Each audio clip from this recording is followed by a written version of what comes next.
இந்த நாளிலும் கூட நமது வாழ்நாளில் ஒரு நாளை கூட கொடுத்து பிதாவிய தேவனையும் ஆண்டவராகிய இயேசு கிறிஸ்துவையும் துதிக்கும் ஸ்தோத்திரிக்கும் நேரத்தை தந்ததற்கு நாம் நன்றிகளையும் துதிக்கும் ஸ்தோத்திரமே எடுத்துக்கொள்வோம்.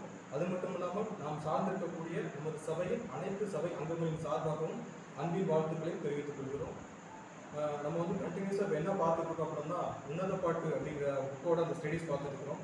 அதன் அடிப்படையில் இன்னைக்கு நம்ம எந்த காரியத்தில் கடந்து போயிருக்கோம்னா ஆல்ரெடி நம்ம 4 பாட்டு பார்த்துருக்கோம். இன்னைக்கு நம்ம பார்க்க போகிற பாட்டு என்னன்னா உன்னத பாட்டுடைய 5வது பாகத்துக்குள்ளே நம்ம கடந்து வரோம். ஸோ நம்ம லாஸ்ட் வீக் என்ன பார்த்தோம் அப்படின்னு பார்க்கும்போது கிறிஸ்துவை பற்றிய சபையின் வர்ணனை அப்படிங்கிற தலைப்பின் கீழே ஒரு சில காரியங்களை பார்த்தோம். ரைட்டு தான், அந்த சப்ஜெக்ட் நல்லா ஞாபகம் இருக்கும். மணவாட்டி தன் தவறை உணர்ந்து இனிமேல் நம்ம வந்து முழுக்க முழுக்க ராஜா கூட மட்டும்தான் இருப்பேன் அப்படிங்கிற மைண்ட் செட்டில் பேசுகிற ஒரு சில காரியங்கள், ராஜாவை குறித்து மணவாட்டி என்ன புரிஞ்சு வச்சுட்டு இருந்தாங்க அப்படிங்கிற குறித்த காரியங்களை நம்ம லாஸ்ட் வீக் வந்து டிஸ்கஸ் பண்ணோம்.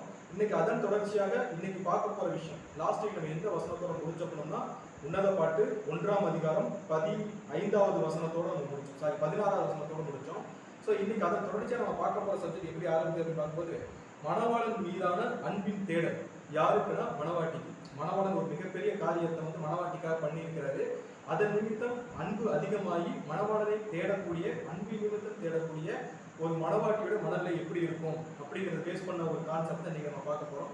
ஸோ இந்த கான்செப்டுக்கு அடிப்படையில் வந்து நம்ம எங்கேருந்து ஆரம்பிக்கலாம் அப்படின்னா உன்னத பாட்டு 1ஆம் அதிகாரம் 16வது வசனத்துலேருந்து பார்த்தோம் அப்படின்னா அந்த வசனத்தில் வந்து மணவாட்டி என்ன சொல்கிறாங்க அப்படின்னு பார்க்கும்போது, நீர் ரூபம் உள்ளவர், என் நேசரே நீர் இன்பமானவர், நம்முடைய மஞ்சம் பசுமையானது அப்படின்னு பேச ஆரம்பிப்பாங்க. ஸோ அந்த அம்மா வந்து ரொம்ப ஒரு எக்ஸைட் ஆகி ரொம்ப ஒரு சந்தோஷத்தோட பேசுகிற ஒரு வசனம் தான் என்னன்னா இந்த ஒரு வசனம்.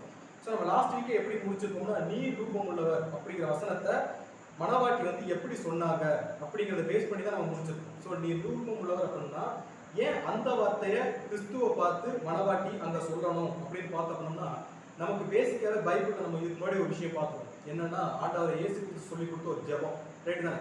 ஸோ அந்த ஜெபத்தில் அவர் சொன்ன ஒரு விஷயம் என்னன்னா ஃபர்ஸ்ட் ப்ரேயர் பண்ண ஆரம்பிக்கும் போதே அந்த ஜெபத்தோட அடிப்படை என்னன்னா நம்ம பிதாவிய தேவனை பிரைஸ் பண்ணிட்டு எந்த ஒரு காரியத்தை செஞ்சாலுமே அதில் முதல் கவனம் இல்லை ஒரு முதல் நம்ம கருத்தில் கொள்ள வேண்டிய விஷயம் என்னன்னா பிதாவிய தேவனை கனப்படுத்த வேண்டிய ஒரு விஷயம். ஸோ அந்த ஒரு விஷயத்தை தான் அதை வந்து மத்தேயு ஆண்டவர் இயேசு கிறிஸ்து பிரேயர்ல சொல்லியிருப்பார். என்னன்னா நீ மத்தேயு 6ஆம் அதிகாரம் 9ஆம் வசனம் வாசிக்கும் போது நீங்கள் ஜெபம் பண்ண வேண்டிய விதமாவது அப்படின்னு சொல்லிட்டு பரமண்டலங்களில் இருக்கிற எங்கள் பிதாவே உம்முடைய நாமம். ஸோ அந்த ஒரு பிரைஸ் பண்ற விஷயத்தை தான் இங்கே யாரும் சொல்றது அப்படின்னு பார்க்கும்போது மணவாட்டியும் மணவாளனை குறித்து சொல்றாங்க. நீர் எப்படிப்பட்டவர்? ரூபம் உள்ளவர் அப்படின்னு ஆரம்பிக்கிறாங்க. என்ன ரூபம் உள்ளவர் அப்படின்னு பார்த்தோம்னா இந்த வார்த்தையை நம்ம பழைய ஏற்பாட்டில் இதுக்கு முன்னாடி ஒரு டைம் கேட்டிருக்கோம். எப்போ கேட்டோம்? நமக்கு நல்லாவே ஞாபகம் வரும். ஆதியாகமம் 1ஆம் அதிகாரத்தில் நம்ம படிச்சிருக்கோம். என்ன படிச்சிருக்கோம்னா இதாகிய தேவன் வந்து ஆதாமை படைக்கும் போது இதாகிய தேவனும் ஆண்டவரை இயேசுவை டிஸ்கஸ் பண்ணியிருப்பாங்க. என்ன டிஸ்கஸ் பண்ணாங்கன்னா இப்போ நம்ம யாரை படைக்க போறோம்னா மனுஷனை உண்டாக்க போறோம். அவளை எப்படி உண்டாக்க போறோம்னா நமது சாயலின் படியையும் நமது ரூபத்தின் படியும் நம்ம படைக்க போறோம் அப்படின்ற மாதிரி யாரு சொல்லியிருப்பாருன்னா அவங்க 2 பேரும் டிஸ்கஸ் பண்ணியிருப்பாங்க. யாரு?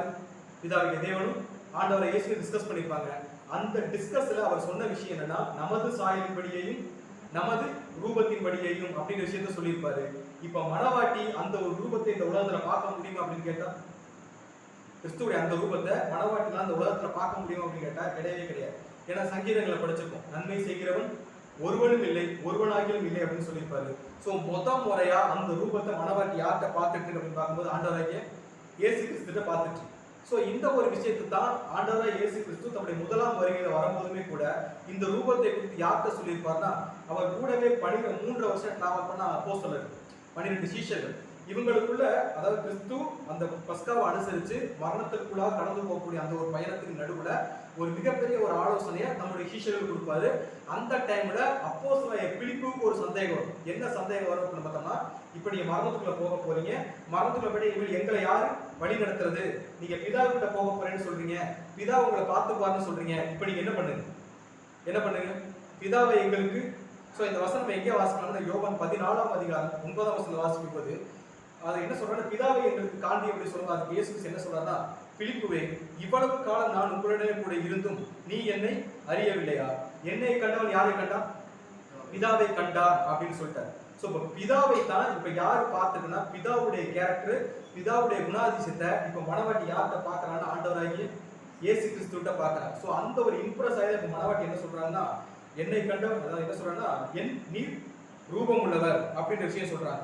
ஸோ அவர் எந்த ஒரு ரூபத்தினால மணவாட்டிக்கு ரொம்ப பிடித்தமான ஒரு ரூபத்தில் இருந்திருக்காரு அப்படின்னு பார்க்கும்போது இதுவரைக்கும் அந்த ஒரு ரூபத்தை இந்த உலகத்துல யாருமே பார்த்தது. எப்படிப்பட்ட ஒரு ரூபம் அப்படின்னு பார்த்தோம்னா, நம்ம பிலிப்பியர் புஸ்தகம் 2ஆம் அதிகாரம் 6, 7 படிச்சோம்னா, அவர் தேவனுடைய ரூபமாய் இருந்தும், அவர் யாருடைய ரூபமா இருந்திருக்காருங்களாமா? ஸோ மணவாட்டி கிறிஸ்துவை பார்த்து இம்ப்ரெஸ் ஆன ஒரு பேசிக் என்னன்னா, அவர் யாருடைய ரூபமா இருந்திருக்கிறாரு? தேவனுடைய ரூபமாய் இருந்திருக்கிறாரு. தேவனுடைய ரூபமாய் இருந்தாலுமே கூட தேவனுக்கு சமமாய் இருப்பதை கொள்ளையாடின பொருளாக எண்ணாமல் தம்மைத்தாமே வெறுமையாக்கி அடிமையின் ரூபம் எடுத்துட்டு எந்த சாயல் ஆகிட்டாங்களாமா? ஸோ மனுஷர் சாயில பார்த்த ஒரு தேவனுடைய கேரக்டர்னா அது யார் மட்டும்தான்? ஆண்டவராக இயேசு கிறிஸ்து. ஸோ மணவாட்டி கிறிஸ்து கிட்ட பார்த்து இம்ப்ரெஸ் ஆன ஒரு விஷயம் என்னன்னா, இப்ப தேவனுடைய குணாதிசயம் இந்த உலகத்துல என்னால யாரும் முடியாது, பார்க்கவே முடியாது. அதை என்கிட்ட காட்டின ஒரே ஒரு கேரக்டர் யாருன்னா ஆண்டவராக இயேசு கிறிஸ்து அப்படிங்கறத அங்க பதிவு பண்றாங்க. என்னன்னா, நீங்க யார் மாதிரியே இருக்கிறீங்க? பிதாவாகிய தேவன் மாதிரியே இருக்கிறீங்க. அந்த குணாதிசயம் உங்கள்கிட்ட முழுக்க முழுக்க இருக்கு அப்படின்னு சொல்லிட்டு தான் இப்ப மணவாட்டி என்ன சொல்றாங்க, மணவாளனை பார்த்து, நீ ரூபம் உள்ளவர், என் நேசரே, நீர் எப்படிப்பட்டவர்? இன்பமானவர் சொல்லிட்டு, நம்முடைய மஞ்சம் எப்படி இருக்குங்களாமா? பசுமையானது அப்படிங்கிறார். நம்முடைய மஞ்சம்னா நமக்கு தெரியும், மணவாளனும் மணவாட்டி ஒன்னா ஸ்டே பண்ணக்கூடிய ஒரு விஷயம். மணவாளனுடைய கேர் ஆஃப் குள்ள, மணவாளனுடைய அந்த ஒரு அரவணைப்புக்குள்ள இருக்கக்கூடிய விஷயத்தை என்ன சொல்றாங்க, மணவாட்டி சொல்றாங்க. சோ கிறிஸ்து கூட இருக்கும்போது சபைக்கு என்ன கிடையாதுங்களாமா? என்ன கிடையாது? எந்த ஒரு பிரச்சனையுமே கிடையாது. பசுமையானது அப்படின்னா அங்க வறட்சி அப்படிங்கிற விஷயத்துக்கு என்ன கிடையாது, வேலையே கிடையாது. எவர்கிரீன், எப்பவுமே சந்தோஷமும் ஒரு மன மகிழ்ச்சியும் மட்டும்தான் இங்க யாருக்கு இருக்கும் அப்படின்னு பார்க்கும்போது மணவாட்டிக்கு இருக்கும். அது எப்படிப்பட்ட மகிழ்ச்சியா இருக்கும் அப்படின்னு பார்க்கும்போது, அதாவது கிறிஸ்துவுடைய மஞ்சம் எப்படிப்பட்ட மகிழ்ச்சியா இருக்கும்னா, நம்ம சங்கீதங்களை வாசிப்போம். சங்கீதங்களின் புஸ்தகம் 23ஆம் அதிகாரத்துல படிக்கும்போது, கர்த்தர் என் மேய்ப்பராக இருக்கிறார், நான் என்ன பண்ண மாட்டேன். ஸோ கிறிஸ்துவுடைய மஞ்சத்தில் இருக்கிற நமக்கு என்ன கிடையாதுங்களாமா? தாழ்ச்சி, அதாவது என்ன, ஒண்ணுமே இல்லை, நத்திங் அப்படிங்கிற ஒரு விஷயம் நமக்கு என்ன இருக்காது. உலகத்தை பொறுத்தவரை நம்ம ஒண்ணும் இல்லாதவங்களா இருந்தாலுமே கூட கிறிஸ்துவுக்குள் நம்ம மன மகிழ்ச்சியோட நம்ம இருக்கக்கூடிய வாய்ப்பு யார் கூட இருந்தால் மட்டும்தான் கிடைக்கும், அவர் கூட இருந்தால். ஸோ கர்த்தரின் மேய்ப்பராக இருக்கிறார், நான் தாழ்ச்சி அடைன்னு சொல்லிட்டு அவர் எப்படி அவளை மேய்க்கிறார் அப்படின்னா, அவர் என்னை புல்லுள்ள இடங்களில் மேய்த்து அம்மந்த தண்ணீர்கள் அண்டில் என்ன பண்றாங்க. ஸோ அவர் கூட இருக்கிற வரைக்கும் நம்ம எதை குறித்த கவலை எங்கே கிடையாது. வந்து அது உலகம் சார்ந்த பிரச்சனையா இருக்கட்டும், ஆவிக்குரிய வளர்ச்சியா இருக்கட்டும், நமக்கு அவர் கூட இருக்கிற வரைக்கும் என்ன கிடையாது, எந்த ஒரு பிரச்சனையுமே கிடையாது. எந்த பிரச்சனை வந்தாலும் நமக்கு பின்னாடி யார் நிற்பா? ஆண்டவர் இயேசு கிறிஸ்து நிற்பார். எவ்வளவு பெரிய பிரச்சனை வந்தாலும் சரி, அவர் கூட நம்ம இருந்தோம் அப்படின்னா, அவருடைய மஞ்சத்துல இல்ல அவருடனே கூட இளைப்பாறுதல் நம்ம இருந்தோம் அப்படின்னா, நமக்கு உலகத்துல இருந்து வரக்கூடிய பிரச்சனையா இருந்தாலும் சரி, ஆவிக்குரிய பிரச்சனை இருந்தாலும் சரி, நமக்கு எல்லாத்துக்குமே சரி அவர் முன்னாடி நிற்பார். யாரு? நமக்கு மைக்கிளா வேணும்னா மைக்கிளா நிற்பார், கிறிஸ்துவா வேணும்னா கிறிஸ்துவ அடிப்பார். ஸோ நம்முடைய சூழ்நிலை தக்க அவர் எப்படி இருந்தால் நம்மளுக்கு முழுக்க முழுக்க ப்ரொடெக்ஷனை யார் கொடுப்பா அப்படின்னு பார்க்கும்போது ஆண்டவராகிய இயேசு கிறிஸ்து. எங்கே இருக்கிற வரைக்கும் அவருடைய மஞ்சத்தில் இருக்கிற வரைக்கும், அவர் கூட இளைப்பாறுதல் இருக்கிற வரைக்கும், அவருடைய சபையா இருக்கிற வரைக்கும் நமக்கு வரக்கூடிய எல்லா பிரச்சனைகளுக்கும் நமக்கு பின்னாடி யார் நிற்பா? ஸோ ஒரு மிகப்பெரிய பாதுகாப்பை நமக்கு யார் மட்டும்தான் கொடுக்க முடியும் அப்படின்னு பார்க்கும்போது ஆண்டவராகிய இயேசு கிறிஸ்து அரவணைப்பு மட்டும்தான் கொடுக்க முடியும் அப்படிங்கிறத ஸ்ட்ராங்கா புரிஞ்சுக்கிட்ட உடனே சொன்ன விஷயம் என்னன்னா, உங்களுடைய மஞ்சம் மிகவும் பசுமையானது. யோசிச்சு பாருங்க, இன்னைக்கு கிறிஸ்தவ ஜீவியம் அப்படிங்கிறது ஒரு சாதாரண விஷயம் இல்லை. அனுதினமும் நம்ம வந்து போராட்ட காலத்துக்குள்ள ஒரு பிரச்சனையை ஃபேஸ் பண்ணிட்டே தான் இருக்கும். ரைட்டு தானே? ஒரு நல்லது செய்யக்கூடிய பொய் சொல்ல வேண்டிய சூழலுக்கு நம்ம மாட்டிக்கிட்டு இருக்கோம். ஆனா பொய் சொல்றது சரியா தப்பான்னு பைபிள் வந்து ஒரு கேள்வி கேட்டா கரெக்டா தப்புங்க, தப்பு. ஏன்னா பைபிள் என்ன சொல்லுதுன்னா, பொய் சொல்லாத என்ன, அது ரைட்டா ராங்கான்ற விஷயமா. ஸோ சின்ன சின்ன விஷயங்கள் கூட மிகப்பெரிய ஒரு ஸ்ட்ரகிள்குள்ள போய் தான் நம்ம என்ன பண்ணியாகும், வெளியே வந்தாகும். அந்த ஸ்ட்ரகிளை நம்ம எதுக்குள்ள இருந்தால் மட்டும் தான் ஈஸியா ஃபேஸ் பண்ண முடியும். இன்னைக்கு நம்ம ஃபேஸ் பண்ற ஸ்ட்ரகிள் நமக்கு ஈஸியா இருக்குதா? நமக்கு ரொம்பவே காம்ப்ளிகேட்டடா இருக்கு. ஒவ்வொரு பிரச்சனையும் கடந்து வரும்போதும் கூட நமக்கு நிறைய மனப்போராட்டங்கள் மத்தியில் நம்ம என்ன பண்ணியாலும் அதை கடந்து வந்தாகணும். ஆனா இங்க பிரச்சனை என்னன்னா, இவ்வளவு மனப்போராட்டங்கள் இருந்தாலுமே கூட மனவாட்டிக்கு ரொம்ப ஹாப்பியாகவும் ரொம்ப சந்தோஷமா இருக்கிறாங்கன்னா, அதுக்கு அந்த அம்மா சொல்லக்கூடிய ஒரு வேலிடான ரீசன் என்னன்னா, அதுல அடுத்த வசனம் வாசிக்கலாம். உன்னத பாட்டு 1ஆம் அதிகாரம் 17ஆம் வசனம் வாசிக்கும் போது, நம்முடைய வீட்டின் உத்திரங்கள் எப்படி இருக்குதுங்களாமா? கேதுரு மரம் அப்படிங்கிறார். நம்முடைய வீட்டின் உத்திரங்கள் கேதுரு மரம், நம்முடைய மச்சி எப்படி இருக்குங்களாமா? தேவதாரு மரமா இருக்கு அப்படிங்கிறாங்க. சோ இந்த அம்மா சொல்லக்கூடிய இந்த ரெண்டு விஷயங்கள், மணவாட்டி அல்லது சபை சொல்லக்கூடிய ரெண்டு ரெஃபரன்ஸ் என்ன அப்படின்னு பார்க்கும்போது, வீட்டோட உத்திரங்கள் எப்படி இருக்குங்களாமா? எப்படி இருக்கு? கேது மரமா இருக்கு. நம்ம கேட்டுக்கணும், உத்திரம்னா என்னது? உத்திரம்னா பில்லர். நம்ம வீட்டுக்குள்ள போடுற பீமுன்னு சொல்லுவோம். நம்ம வீட்டை தாங்கி பிடிக்கக்கூடிய பில்லர் தான் என்னதுன்னா கேது மரமாமா. யாருடைய வீடு? மணவாளனும் மணவாட்டி கிறிஸ்துவும் சபையும் இணைந்து இருக்கக்கூடிய வீடோட பில்லர்லாம் எப்படி இருக்கும்னா கேது மரம் அப்படிங்கிறாங்க. ஏன் இந்த மாதிரி கேது மரத்தை மென்ஷன் பண்றாங்க? இந்த மரம் கேது, இதான் கேது மரம். ஏன் இந்த கேது மரத்தை மென்ஷன் பண்றாங்க அப்படின்னு பார்க்கும்போது, இந்த கேது மரத்தை குறித்து நீங்க நெட்ல சர்ச் பண்ணீங்கன்னா இதை குறித்து சொல்றாங்க என்னன்னா, ரொம்பவே பெருசா இருக்கக்கூடிய ஒரு மரம் தான் என்னதுங்களா கேது மரம். அதே மாதிரி எப்பவுமே பசுமையா இருக்கக்கூடிய ஒரு மரம் தான் என்னது கேது மரம். இந்த பிக்சர்ல பார்க்கும்போது இது சின்னமா தெரியுது. நல்லா வளர்ந்த நிலையில, அதாவது கிளைகள் விரிச்சு படர்ந்த ஒரு நிலையில இருக்கக்கூடிய கேது மரத்துக்கு கீழே ஒரே நேரத்துல 5000 பேர் வரைக்கும் இலைப்பாற முடியுமா? எத்தனை பேர் வரைக்கும்? ஏறக்குறைய 5000 பேர் வரைக்கும் ஒரு மரத்துக்கு நடுவில் அடியில உட்கார்ந்து இலைப்பாறக்கூடிய அளவுக்கு ஒரு பெரிய மரம் தான் என்னன்னா கேது மரம். 5000 பேர் உட்கார அளவுக்கு எவ்வளவு பெரிய மரமா இருக்கும். ஸோ எவ்வளவு பெரிய மரமா இருக்கு அப்படின்னு பார்த்தோம்னா, நம்ம வீட்டுல மரம் வளர்க்குறவங்களுக்கு தெரியும். சராசரியா ஒரு மரம் வந்து ஒரு நார்மல் ஸ்டேஜ், அதாவது ஒரு நபர் வந்து அணைக்கக்கூடிய கட்டி பிடிக்கிற அளவுக்கு பெருசா இருக்கும்னா அந்த மரம் வளர்ந்து எவ்வளவு நேரம்? ஏறக்குறைய 10ல இருந்து ஒரு 15 வருஷம் ஆயிடும். 5000 பேர் அடியில தங்கக்கூடிய அளவுக்கு ஒரு பெருசா ஒரு மரம் இருக்குன்னா அப்ப அந்த மரம் வளர்றதுக்கு எவ்வளவு டைம் எடுத்துரும்? ஸோ ரொம்பவே ஒரு அதிகமான காலகட்டங்கள், 100-200 வருஷம் எடுத்தாலும் ஆச்சரியப்படல. ஸோ அந்த அளவுக்கு டைம் பீரியட் எடுத்துருக்குன்னா, இந்த அளவுக்கு டைம் பீரியட் எடுத்துமே கூட அது பசுமையாவே இருக்கு. ரைட் தானே? அப்ப எவ்வளவு புயல், எவ்வளவு மழை அந்த மரம் ஃபேஸ் பண்ணிருக்கு. கரெக்டுங்களா? எவ்வளவோ புயலையும் எவ்வளவோ மழையும் ஃபேஸ் பண்ணா மட்டும்தான் இந்த அளவுக்கு அந்த மரம் ஸ்ட்ராங்கா என்ன பண்ண முடியும். பெருசாவும் சரி ஸ்ட்ராங்காகவே இருக்கும். ஸோ மணவாட்டி இந்த ஒரு மரத்தை தன் வீட்டை கட்டுறதுக்கான நோக்கம் என்னன்னா, இந்த மரத்துக்குரிய முக்கியமான ஒரு குவாலிட்டி என்னன்னா, எப்பவுமே பசுமையா இருக்கக்கூடிய ஒரு மரம் என்னது? இந்த மரத்துக்கு வறட்சி காலம் அப்படிங்கிறது இருக்கலாம், மேக்ஸிமம் இருக்கு. ஸோ ரொம்ப பசுமையா இருக்கக்கூடிய ஒரு மரமும் சரி, அதே மாதிரி ரொம்ப ஸ்ட்ராங்கா இருக்கக்கூடிய மரமே சரி. பசுமையினோட நம்ம டக்குன்னு ஞாபகம் விஷயம் என்னது? பசுமையினால இதுதான் நம்ம லாஸ்ட் வீக்கே பார்த்தோம். பசுமை அப்படின்னா விசுவாசத்தை அடையாளப்படுத்தக்கூடிய ஒரு விஷயம். ஸோ எந்த அளவுக்கு நம்ம விசுவாசம் ஸ்ட்ராங்கா இருக்குதோ அந்த அளவுக்கு நம்ம வீடு யாருக்கு என்ன முடியாது. உலகத்துல இருந்து யார் எவ்வளவு கொஸ்டின் பண்ணாலுமே சரி, எவ்வளவு போராட்டம், எவ்வளவு பாடலுமே வந்தாலுமே சரி, நம்முடைய விசுவாசம் ஸ்ட்ராங்கா இருந்துச்சுன்னா நம்ம வீட்டை யாரும் என்ன பண்ண முடியாது, அசைக்கவே முடியாது. ரெண்டாவது, இந்த வீட்டை பில்லர் தாங்கி நின்னாலும் வெளியே இருந்து வரக்கூடிய எந்த பாதிப்புகள் வந்து நம்மளை ப்ரொடெக்ட் பண்ணது என்னன்னா இந்த சீலிங், வீட்டுடைய சீலிங்னு சொல்லுவோம். அந்த சீலிங்கை மணவாட்டி எதை வச்சு வந்து பில்ட் பண்ணிருக்காடி பார்க்கும்போது, நம்முடைய மச்சு எப்படி இருக்குங்களாமோ தேவதாரு மரம். மச்சனா புரியுதுங்களா? சீலிங் வீட்டோட ரூஃப்னு சொல்லுவாங்கல்ல. ஸோ இந்த ரூஃபை வந்து எதை வச்சு ஸ்ட்ரக்சர் பண்ணிருக்காங்க அப்படின்னு பார்க்கும்போது தேவதாரு மரம். தேவதாரு மரம் அப்படின்னா எதை சொல்றாங்க அப்படின்னு பார்க்கும்போது, நம்ம பைன் ட்ரீன்னு சொல்லுவாங்க. பைன் ட்ரீன்னு சொல்லுவோம். அப்படியே ஷார்ப்பா கூம்பா வளர்ந்துருக்கும் அந்த ஒரு ட்ரீன்னு சொல்லுவோம். ரொம்ப ஹைட்டா இருக்கும், அதே மாதிரி ஷார்ப்பா இருக்கும். எவ்வளவு பெரிய காத்து வந்தாலும் அதை பேலன்ஸ் பண்ற ஃபிளெக்சிபிலிட்டி எதுக்கிட்ட இருக்கணும்னா எதுக்கிட்ட இருக்கும்? அந்த மரத்துக்கிட்ட இருக்கும். அவ்வளவு சீக்கிரம் அந்த மரம் என்ன ஆயிடாது, உடஞ்சிடாது. எவ்வளவு காத்து அடிச்சாலும் வளைந்து கொடுக்கக்கூடிய அந்த ஒரு தன்மை எதுக்கு இருக்கும் அப்படின்னு பார்க்கும்போது இந்த ஒரு ட்ரீக்கு இருக்கும். ஸோ இந்த ஃபிளெக்சிபிலிட்டியை நம்ம பைபிளை எதுக்கு அடையாளப்படுத்த போறோம்னா சகிப்புத்தன்மை. எதுக்கு? ஸோ இந்த ஒரு சகிப்புத்தன்மை இங்க யாருக்கு இருக்குன்னா மணவாட்டிக்கு. மணவாட்டி ஒரு வீட்டை கட்டியிருக்காங்க, அந்த வீட்டுக்குள்ள கிறிஸ்து இருக்கிறாரு, மணவாட்டி இருக்கிறாங்க, அவங்க வந்து இளைப்பாறுதலுக்குள்ள இருக்கிறாங்க. பட் அந்த வீடை எந்த ஒரு பிரச்சனையுமே வந்து தாக்காது அப்படின்னா அதுக்கு காரணம் என்னன்னா அவங்க கட்டினது 2 விஷயத்தான். ஒண்ணு விசுவாசம், அதுவும் ஸ்ட்ராங்கான மகா பெரிதான விசுவாசம் அப்படின்னு சொல்லிட்டு நம்ம பேசிக் டீச்சர்ல பார்த்துருக்கோம்.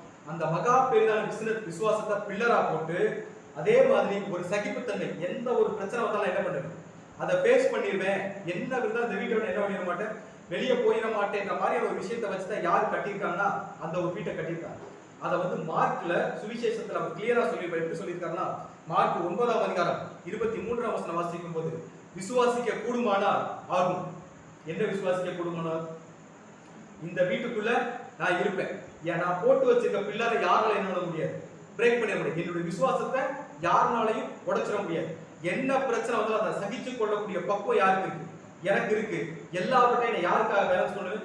கிறிஸ்துவுக்காக நான் எல்லாத்தையும் சகித்துக் கொள்வேன் அப்படிங்கிற விசுவாசம் இருந்துச்சுன்னா, விசுவாசிக்க கூடுமானால் ஆகும், விசுவாசிக்கிறவனுக்கு எல்லாமே கூடும் அப்படின்னு சொல்லியிருக்காரு. என்ன விசுவாசிக்க, என்ன விசுவாசத்துல நம்ம உறுதியா இருந்தோம்னா நம்ம வீடு பாதுகாப்பா இருக்கும் அப்படின்னு பார்க்கும்போது நம்ம யோவான்ல படிச்சிருக்கோம். யோவான் 17ஆம் அதிகாரம் 3ஆம் வசனம் படிக்கும்போது, ஒன்றான மெய்தேவனாகிய உம்மையும் அப்படிங்கிற ஒரு விஷயம். இப்ப அந்த அம்மா அவர் மேல யாருடைய ரூபத்தை பார்த்திருக்கு?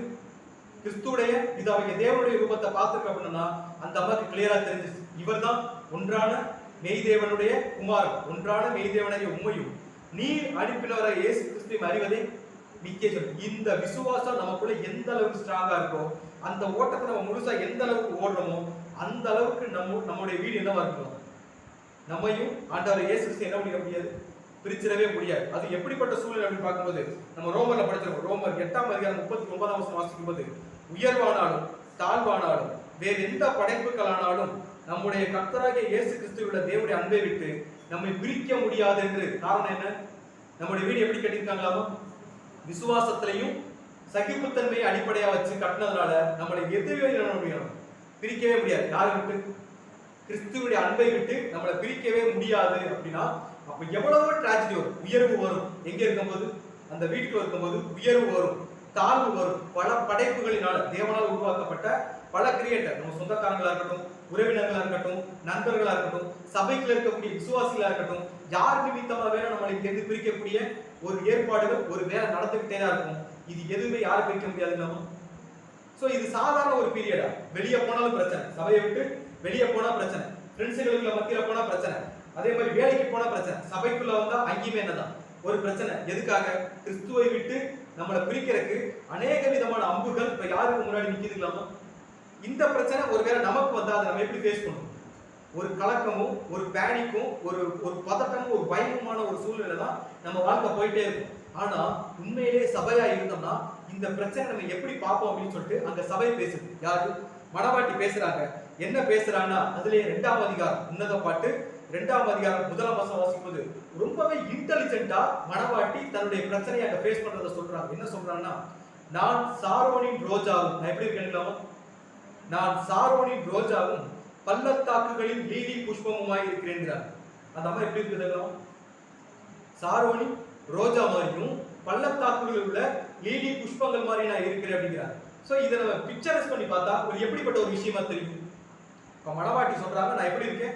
சாரோனின் ரோஜா மாதிரி இருக்கேன், பள்ளத்தாக்குகளில் லீலி புஷ்பம் மாதிரி இருக்கிறேன் அப்படின்னு சொல்லும் போது நமக்கு இந்த திங்க் பண்ணி பார்த்தா அந்த அம்மா என்ன மாதிரியான ஒரு சூழ்நிலை இருக்கிறாங்கன்னு ஒரு ஐடியா இருக்கு. ரொம்ப ஹாப்பியா இருக்கிறாங்களா, இல்ல சேடா இருக்கிறாங்களா, ஒரு டிப்ரெஷன்ல இருக்கிறாங்களா, எப்படி இருக்கு நம்ம கெஸ் பண்ண முடியுமா? எப்படி ஒரு மலரை பார்த்தா நமக்கு எந்த மாதிரி ஃபீல் வரும்? ஊட்டியில போயிருக்கவங்களுக்கு தெரியும், தொட்டபெட்டா ரைட்டா, அந்த பூக்கள் நிறைந்த ஒரு கார்டன்லாம் இருக்கும். அந்த கார்டனை பார்க்கும்போது நமக்கு எப்படி தோணுன்னு கேட்கும். ரொம்ப ஒரு சந்தோஷமா, பூக்கள் அதிகமா இருக்கக்கூடிய இடத்த பார்க்கும்போதே கூட நமக்கு எப்படி ரொம்ப சந்தோஷமான ஃபீல் தான் இருக்கும். இந்த அம்மா என்ன சொல்றாங்கன்னா, இந்த மாதிரி நான் இருக்கிறேன், சாரோனின் ரோஜா மாதிரியும் பள்ளத்தாக்குகளில் லீலி புஷ்பமும் மாதிரி இப்ப யார் இருக்கிறேன்னு நான் இருக்கிறேன். அப்படின்னா உண்மையிலேயே சபை வந்து இந்த சூழ்நிலையில சந்தோஷமா இருக்கிறாங்க அப்படின்னு ஒரு கேள்வி கேட்டா என்ன பதில் சொல்லலாம்? பாடுகளுக்கு மத்தியில இருந்தாலும் சபையா இருந்தா நமக்கு எப்படிதான் இருக்கும்?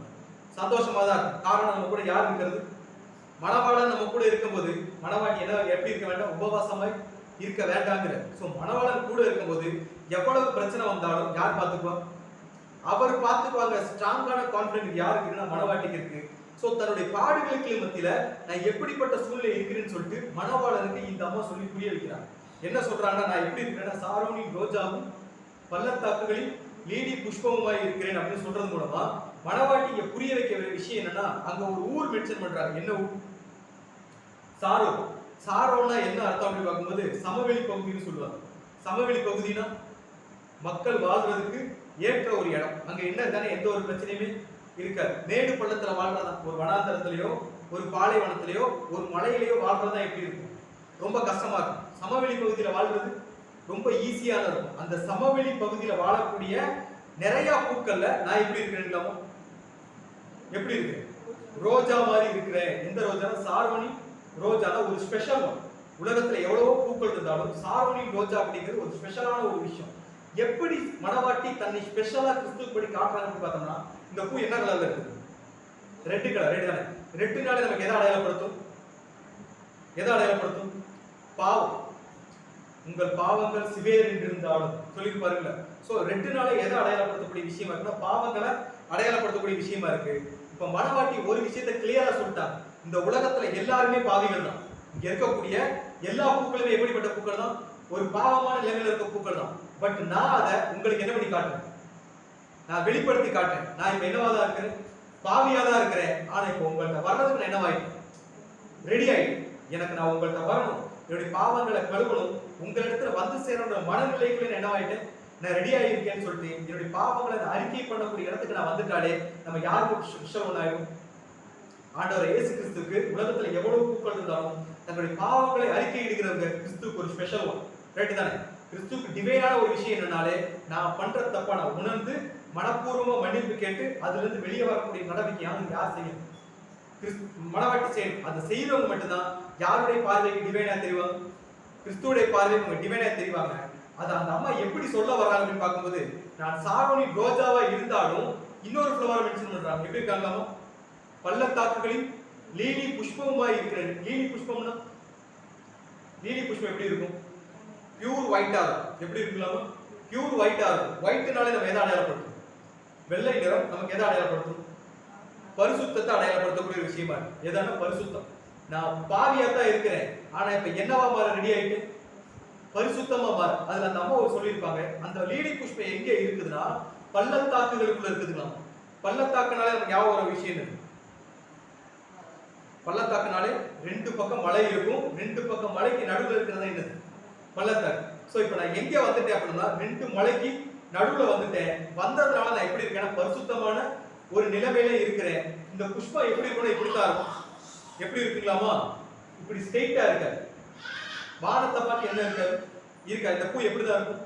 பூமியை பார்த்துதான் இருக்கும். சோ இந்த அம்மா சொல்ல வர விஷயம் என்னன்னா, இப்ப நான் என்ன கண்டிஷன்ல இருக்கேன்னா பரிசுத்தமான நிலைமையில இருந்தாலுமே கூட எனக்குள்ள இப்ப என்னவும் இருக்குது, ஒரு தாழ்மையும் இருக்குது. நான் பரிசுத்தமா இருக்கிறேன். இப்ப நம்ம இருக்கிறோம்ல, நம்ம வந்து ஒரு யாராவது ஒருத்தர் நல்லது பண்ணிட்டா கூட நம்ம பயங்கர சந்தோஷமா இருக்கு. நான் என்ன பண்ணிட்டேன்? நான் நல்லது பண்ணிட்டேன். நான் தேவனுக்காக ஒரு விஷயத்தை என்ன பண்ணிட்டேன்னு சொல்லிட்டு நமக்குள்ள ஒரு நேர்த்தின்மை வந்துடும். ஆனா மனவாட்டி தன் பாவமான நிலைமையில இருந்து பரிசுத்தமான நிலைமைக்குள்ள மாற வந்தாலுமே கூட அந்த அம்மாவுக்குள்ள என்ன வரலைங்களாம்? மன மேட்டின்மை அப்படிங்கிற விஷயமே வரல. இப்ப நீங்க என்ன என்ன பண்ணுங்க, எடுத்து என்னை சரி பண்ணுங்கிற பக்குவத்துல இப்ப யாரு சொல்றதுன்னா இந்த அம்மா சொல்றாங்க. இந்த கிறிஸ்துவுக்கு புரியுற மாதிரி இந்த அம்மா எப்படி சொல்றாங்கன்னா, நான் எப்படி இருக்கிறேன்னா சாரோனி ரோஜா, சமவெளி பகுதியில் எவ்வளவு பூக்கள் இருந்தாலும் நான் என்னுடைய பாவத்தை உணர்ந்த ஒரு பூ, உங்கள்கிட்ட வர்றதுக்கு நான் ரெடியான ஒரு பூ, பரிசுத்தமாக ரெடியான ஒரு பூ. இவ்வளவு சூழ்நிலை எனக்குள்ள இப்ப என்ன இல்லை, மன மேட்டின்மை இல்ல. முழுக்க முழுக்க நான் யாரை தான் பிரைஸ் பண்றேன் அப்படின்னா உங்களை பிரைஸ் பண்ண நான் ரெடி ஆயிட்டேன். இனி நீங்க என்ன பண்ணுங்க, எடுத்துக்கங்க அப்படின்னு இப்ப யாரு சொல்றதுன்னா மனவாட்டி கிறிஸ்துவ கிட்ட சொல்றாங்க. இதை கேட்ட உடனே அந்த அம்மா புரிஞ்சுக்கிட்ட ஒரு விஷயம் என்ன அப்படின்னு பார்க்கும்போது, இதை கேட்கிறாங்க, இதை சொல்றாங்க, நான் பாவமா இருக்கிறேன் என்னை சரி பண்ணுங்கன்னு சொன்ன உடனே அந்த அம்மாவுக்கு சவுண்ட் கேக்குது. என்ன சவுண்ட் அடி போகுது? மத்தேயு 11வது அதிகாரம் 28ஆம் வசனம் வாசிக்கும் போது, வருத்தப்பட்டு பாரம் சுமக்கிறவர்களே நீங்கள் எல்லோரும் எங்க வாங்க, என்னிடத்தில் வாங்க, நான் உங்களுக்கு என்ன தருவேன்? என்ன தருவேன்? ஒரு மிகப்பெரிய இளைப்பாறுதல் யார் மட்டும் தான் தர முடியுங்களோ.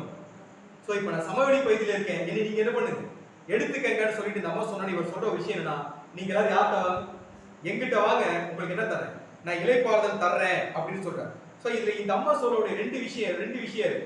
ஒன்னு சாரோனி ரோஜா, இன்னொன்னு பள்ளத்தாக்கின் லீலி புஷ்பம். ரெண்டு விஷயம் சொல்றாங்க. ஏன் இந்த ரெண்டு விஷயத்தை கிறிஸ்துவுக்கிட்ட இந்த அம்மா வந்து எப்படின்னா ஒரு சிம்பாலிக்கா சொல்லணும், அடையாளமா சொல்றாங்கல்ல. நான் எப்படி இருக்கிறேன்னா சாரோனி ரோஜா மாதிரி இருக்கிறேன், பள்ளத்தாக்கி லீலி புஷ்பமா இருக்கிறேன்னு சொல்றாங்கல்ல. இந்த ரெண்டு விஷயத்தை ஏன் கிறிஸ்துவுக்கு அந்த அம்மா அடையாளமா சொல்லணும் அப்படின்னு பார்க்கும்போது, இந்த ரெண்டு விஷயமா இதுக்கு முன்னாடி இங்க இருந்த ஒருத்தர் சாரோனி ரோஜாவாகவும் பள்ளத்தாக்கி லீலி புஷ்பமா இருக்க ஒரு கேரக்டர் யாருன்னா ஆண்டவராகிய இயேசு கிறிஸ்து. எப்படி இருந்தார் அப்படின்னு பார்க்கும்போது, அவருக்குள்ள எந்த ஒரு பாவமுமே இல்லை. எங்க இருந்தார்? எந்த ஒரு பாவமே இல்லாம தான் முழுக்க முழுக்க நம்முடைய பாவங்களை அவர் யார் ஏற்றுக்கொண்டது? மரிக்கும் போது பிதாவுடைய கண்ணுக்கு கிறிஸ்து எப்படி தெரிஞ்சிருப்பானா, அந்த ரோஸ் மாதிரி. எந்த ரோஸ் மாதிரி? சமவெளி பகுதியில இருந்தாலுமே கூட முழுக்க முழுக்க பாவமான ரோஸ் மாதிரி அங்க யார் இருந்திருக்கிறதுனா ஆண்டவராகிய இயேசு கிறிஸ்து இருந்தார். சோ இப்ப அது மாதிரி தான் இங்க யார் இருக்குதுன்னா திருச்சபை இருக்கிறாங்க. சோ அதை எப்படி சொல்றாரு அப்படின்னு பார்க்கும்போது, 1 பேதுரு 2ஆம் அதிகாரம் 22வது வசனம் வாசிக்கும் போது, அவர் பாவம் செய்யவில்லை, அவருடைய வாயிலே வஞ்சனை காணப்படவும் இல்லை, ஆனாலும் பிதாவுடைய தேவனுடைய கண்ணுக்கு கிறிஸ்து எப்படிதான் தெரிஞ்சாரு? சிலுவையில் இருக்கும்போது எப்படிதான் தெரிஞ்சாரு? பாவியாக தெரிஞ்சார். ஆனா ஒரு ஸ்பெஷல் ஒன், ரைட் தானே? பிதாவுடைய தேவனுக்கு முழுக்க முழுக்க பாவியாக தெரிஞ்சார். காரணம் என்னன்னா, இதோ உலகத்தின் பாவத்தை சுமந்து தீர்க்கிற தேவ ஆட்டுக்குட்டி, முழுக்க முழுக்க எல்லாருடைய பாவங்களும் கிறிஸ்து தலையில போயிருச்சு அப்படிங்கிற பட்சத்துல தேவனுடைய பார்வைக்கு கிறிஸ்து எப்படி தெரிஞ்சிருப்பாரு? ஒரு பாவியா தெரிஞ்சிருப்பாரு. ஆனா ஒரு ஸ்பெஷலா தெரிஞ்சிருப்பாரு. காரணம் என்னன்னா, இந்த மொத்த உலகத்தோட பாவத்தையுமே பிதாவுடைய தேவனுக்காக அவருடைய சித்தத்தை நிறைவேற்றுறதுக்காக யார் தலையில தூக்கி வச்சுக்கிட்டது? யார் வச்சுக்கிட்டது? சோ ஒரு மிகுந்த பரிசுத்தவான் யாரு? லீலி புஷ்பம் மாதிரியே ஒரு மிகப்பெரிய பரிசுத்தவான் தான் யாருன்னா ஆண்டவராகிய இயேசு கிறிஸ்து. ரெண்டு மலை, ஒரு பக்கம் பிதாவுடைய தேவன், இன்னொரு பக்கம் ஆண்டவராகிய இயேசு கிறிஸ்து. ஒரு மிகாவே பிரதான தூதனாகிய மைக்கேல் அப்படிங்கிற இடத்துல வந்து தன்னை முழுக்க முழுக்க தாழ்த்தி இருக்கிறார். லீலி புஷ்பம் எப்படி தரையே பார்த்துட்டு இருக்கோ அது மாதிரி தன்னுடைய நிலைமையிலிருந்து முழுக்க முழுக்க தன்னை தாழ்த்தி கொண்ட மாதிரியே கடைசி காலங்களில் யார் இருக்க போறதுங்களா? யார் இருக்க போறது?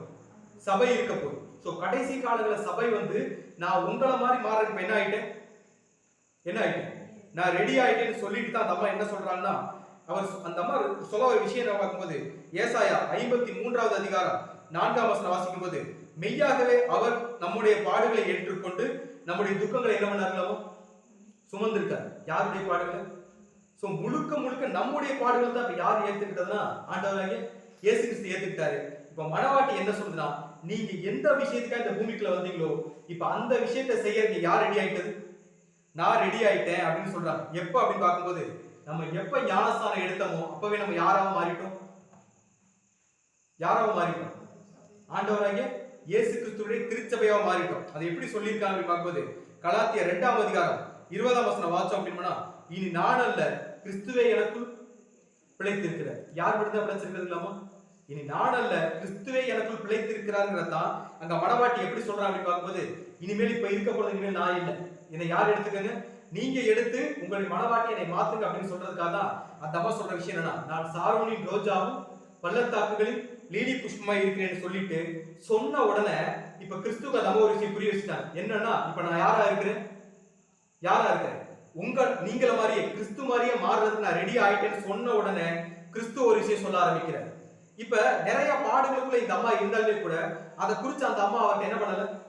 இப்ப நமக்கு ஒரு சின்ன கஷ்டம் வந்துட்டா நம்ம என்ன சொல்லிடுவோம்? தேவ ஜெபம் பண்ணும்போது, எனக்கு ஒரு பெரிய கஷ்டம் வந்துருச்சு, அந்த கஷ்டத்தை என்னை ரிலீஸ் பண்ணுங்க, என்னை காப்பாத்துங்க ஜெபம் பண்ணுவோம். ஆனா இவ்வளவு பாடுகளுக்கு மத்தியில இருந்துமே கூட சபை ஒரு வார்த்தை கூட அந்த பாடுகளை குறித்து என்ன பண்ணல. நீங்க என்ன பண்ணுங்க, என்னை உங்க கூட எடுத்துக்கங்கன்னு சொல்லுதே ஒழிய அந்த பாடுகளை குறித்து கவலைப்பட்ட மாதிரியே இல்லவே இல்லை. கவலையப்பட என்னைக்கு நம்ம பாடுகளை குறித்து நம்ம கவலைப்படாம இருக்கிறோமோ நம்முடைய பாடுகளுக்காக இன்னொருத்தர் கவலைப்பட ஆரம்பிப்பார். யாரு கவலைப்பட ஆரம்பிப்பார்? ஆண்டவராகிய இயேசு கிறிஸ்து. எப்படி கவலைப்படுறார் அப்படின்னு பார்க்கும்போது, மணவாட்டி தன்னுடைய பாடுகளை குறித்து ஒண்ணுமே சொல்லல. இப்ப கிறிஸ்து பேச ஆரம்பிக்கிறார். என்ன பேச ஆரம்பிக்கிறார்னா, உன்னத பாட்டு 2ஆம் அதிகாரம் 2ஆம் வசனம் வாசிக்கும் போது, முள்ளுகளுக்குள்ளே லீலி புஷ்பம் எப்படி இருக்கிறதோ, இப்ப யார் பேச ஆரம்பிக்கிறது? கிறிஸ்து பேச ஆரம்பிக்கிறார். முள்ளுகளுக்குள்ளே லீலி புஷ்பம் எப்படி இருக்கிறதோ அப்படியே குமாரத்திகளுக்குள்ளும் எனக்கு பிரியமானவர் என்ன பண்றாங்களோ இருக்கிறார் அப்படிங்கிற மணவாட்டி எங்க இருக்கிறாங்களோ, முள்ளுகளுக்குள்ள லீலி புஷ்பம் எப்படி இருக்குதோ அதே மாதிரி இப்ப யாரு இருக்கிறது? குமாரத்திகளுக்குள்ளே மணவாட்டியும் இருக்கிறார் அப்படிங்கிறத இப்ப கிறிஸ்து ரெஃபர் பண்றார். என்ன சொல்ல வர்றாருன்னா, அந்த அம்மா இருக்கிற இடம் எங்க இருக்குங்களாமா? லீலி புஷ்பம் தான். ஆனா எங்க இருக்கிறாங்க? முள்ளுகளுக்குள்ள இருக்கிறாங்களாம். சோ முள்ளுகளுக்குள்ள இருந்தாலுமே அந்த அம்மா எப்படி இருக்காங்களாம்? லீலி புஷ்பம் மாதிரி. இப்ப யோசிச்சு பாருங்களேன், முள்ளுக்குள்ள ஒரு பூ இருந்துச்சு அப்படின்னா அந்த பூ எப்படி இருக்கும்? ரொம்ப கஷ்டப்படும். ஒரு காத்தடிச்சு ஆடுனா கூட அந்த முள்ள அந்த பூளை குத்தி என்ன பண்ணிடும்? கிழிச்சிடும். ரைட் தானே? சோ எவ்வளவு போராட்டம் வந்தாலும் அந்த தன்மையில இப்ப யாரு மாறலையாமோ, சபை மாறல அப்படிங்கறத சொல்லிட்டு தான் இப்ப என்ன சொல்றாங்க கிறிஸ்து, என்னுடைய மனைவியாக போறவர் இல்ல என்னுடைய சபையாக போறவங்க ரொம்ப பாடுகளுக்கு மத்தியில தான் என்ன இருக்காங்க, அவங்க சர்வே பண்ணிட்டு இருக்காங்க. எவ்ரிடேயும் எல்லா நாட்களுக்குள்ளேயும் ஒரு பாடு அவங்க என்ன பண்ணிட்டு தான் இருக்கு, வந்துட்டு இருக்கு. ஆனாலும் என் நிமித்தம் அவங்க எப்படி இருக்கிறாங்க? ரொம்ப சந்தோஷமா இருக்கிறாங்க அப்படிங்கிறார். சோ மணவாட்டி தன் பாடுகளை கிறிஸ்துவிட என்ன பண்ணாரு? சொல்லவே இல்லை. சொல்றதுக்கு முன்னாடி யார் புரிஞ்சுக்கிட்டது? மணவாளன் புரிஞ்சுக்கிட்டார். இந்த ஒரு மென்டாலிட்டி ஒவ்வொரு குடும்பத்துக்குள்ளே வந்துருச்சுன்னா எந்த குடும்பத்துல என்ன இருக்காது? பிரச்சனையே இருக்காது. தன்னுடைய லைஃப் பார்ட்னர், அது கணவனா இருக்கட்டும் மனைவியா இருக்கட்டும், அவங்களுக்குரிய பிரச்சனையை சொல்லாம புரிஞ்சுக்கிட்டோம் அப்படின்னாலே ஒரு டிவைன் லவ் அங்க என்ன பண்ணிட்டு டெவலப் ஆயிட்டே இருக்கு. இப்ப கிறிஸ்து அதை புரிஞ்சுக்கிட்டாரு. மணவாட்டி பாடுகளுக்குள்ள இருந்தாலுமே கூட அந்த அம்மா சொல்றதுக்கு முன்னாடி இதை நம்ம சங்கீதங்களை வாசிக்கலாம். சங்கீதம் 139வது அதிகாரம் 4ஆம் வசனம் வாசிக்கும் போது, என் நாவில் சொல் பிறவாததற்கு முன்னே இதோ கர்த்தாவே அதையெல்லாம் என்ன பண்ணிருக்கலாம், அறிந்திருக்கிறீர் அப்படிங்கிறாங்க. என்ன பிறவாததற்கு முன்னே? நம்ம சொல்லவே வேண்டாம். நம்முடைய பாடுகளை அவன்கிட்ட டெய்லி என்ன பண்ணிக்கணும்னு அவசியம் இல்லை. எனக்கு கஷ்டமா இருக்கு, எனக்கு வருத்தமா இருக்கு, எனக்கு சாப்பிட்றதுக்கு சாப்பாடு இல்லை, நல்ல வேலை இல்லை, நல்ல ஒரு மதிப்பு மரியாதை இல்லை, என்னை யாருமே மதிக்க மாட்டேங்கிறாங்க, இப்படிங்கிற விஷயத்த யார்கிட்ட சொல்லிக்க வேண்டிய அவசியம் இல்லை. உண்மையிலே நம்ம சபையா இருந்தா இதெல்லாம் சொல்லவே மாட்டோம். ஆனா யாருக்கு தெரியும்? அவருக்கு தெரியும், கிறிஸ்துவுக்கு தெரியும். ஏன்னா நம்முடைய நாவில் சொல் பிறவாதற்கு முன்னே எவ்வளவு பாடுகள் வந்தாலும் சரி, எவ்வளவு பிரச்சனைகள் வந்தாலும் சரி, எவ்வளவு சோதனைகள் வந்தாலுமே சரி, யார் நமக்கு பின்னாடி இருப்போம்? ஆண்டவராகிய இயேசு கிறிஸ்து இருப்பாரு. அவர் நம்முடைய பிரச்சனை என்ன பண்ணுவார்? புரிஞ்சுக்குவார். அவர் சொல்ற விஷயம் என்னன்னா, நீங்க எதுக்குள்ளதான் இருக்கிறீங்க? முள்ளுகளுக்கு நடுவதான் இருக்கிறீங்க. உங்களை சுத்தி இருக்கிற நபர்கள் எல்லாத்தையும் எப்படிப்பட்ட நபர்களா தான் இருக்கிறாங்க? ஒரு பாவிகளா இருக்கக்கூடிய நபர்களா தான் இருக்கிறாங்க. அப்படி இருந்தாலுமே கூட இந்த உலகத்துல இருந்தாலும் உலகத்தை விட்டு நீங்க எப்படிதான் இருக்கீங்க? நான் உலகத்தார் அல்லாதது போல நீங்களும் உலகத்தார் அல்லன்னு அவர் எப்படி சொன்னாரோ அதே மாதிரிதான் இப்ப சபை என்ன சொல்லுதுன்னா, நான் உலகத்தை விட்டு சபை எப்படிதான் இருக்கு? தனியா வெளிதான் முள்ளுகளுக்குள்ளதான் இருக்கு. ஆனா எப்படி இருக்காங்க? பரிசுத்தமா இருக்கக்கூடிய அந்த லீலி புஷ்பம் மாதிரி அந்த பரிசுத்தமான நிலைமையில கூட நான் இவ்வளவு கஷ்டப்படுறேன்னு புலம்புறது யார் பண்ற வேலை இல்லை. சோ அந்த தாழ்மை அங்க யார் காட்டிட்டே இருக்கிறாங்க அப்படின்னு பார்க்கும்போது யார் காட்டுறாங்க? சபை காட்டிட்டே இருக்கிறாங்க. சோ அதை சொல்ல வேண்டிய விஷயம் என்ன, எப்படி சொல்றாங்க போது உன்னத பாட்டு 2ஆம் அதிகாரம் 2ஆம் வசனம் வழி வாசம்னா, குமாரத்திக்குள்ளே எனக்கு பிரியமானவரும் முள்ளுகளுக்குள்ள எப்படி லிலி புஷ்பம் இருக்குதோ அதே மாதிரி குமாரத்திகளுக்குள்ள யார் இருக்குதுங்களாமோ. சோ இந்த குமாரத்திகள் அப்படிங்கிற விஷயம் யார் அடையாளப்படுத்தும்? நம்ம போன வாரமே பார்த்திருக்கோம். குமாரத்திகள் வந்துட்டாலே அது சபையையும் சபையில இருக்கக்கூடிய மக்களை நம்மளை நல்வழிப்படுத்துற மாதிரி வருவாங்க. ஆனா சொல்லக்கூடிய விஷயங்கள் எப்படி இருக்குங்களா? சரியான விஷயங்கள் இருக்கிறதுனால நமக்கு சரியான விஷயத்தை கத்துக் கொடுக்கறது பைபிள்னால மட்டும்தான் முடியும். வேற யாருனாலுமே முடியாது. நம்மளை சபையை விட்டு பிரிக்கிறதுக்கு தான் உலகத்துல இருந்து எல்லாருமே என்ன பண்ணுவாங்க, வந்துட்டு இருக்கிறாங்க. சோ நீங்க குமாரத்திகளுக்குள்ளதான் இருக்கிறீங்க.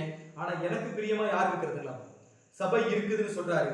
அது எப்படிப்பட்ட சூழ்நிலை அப்படின்னு பார்க்கும்போது ஒரு வசனம் வாசிக்கலாம். பிலிப்பியர் 2ஆம் அதிகாரம் 15ஆம் வசனம் வாசிக்கும் போது, கோணலும் மாறுபாடான சந்ததியின் நடுவிலே குற்றமற்றவர்களும் கபடற்றவர்களும் தேவனுடைய மாசற்ற பிள்ளைகளுமா இருக்கும்படிக்கு அப்படின்னு சொல்றாரு. இப்ப நம்ம எதுக்கு நடுவுலதான் இருந்தாலும் கோணலாதான் இருக்கும்.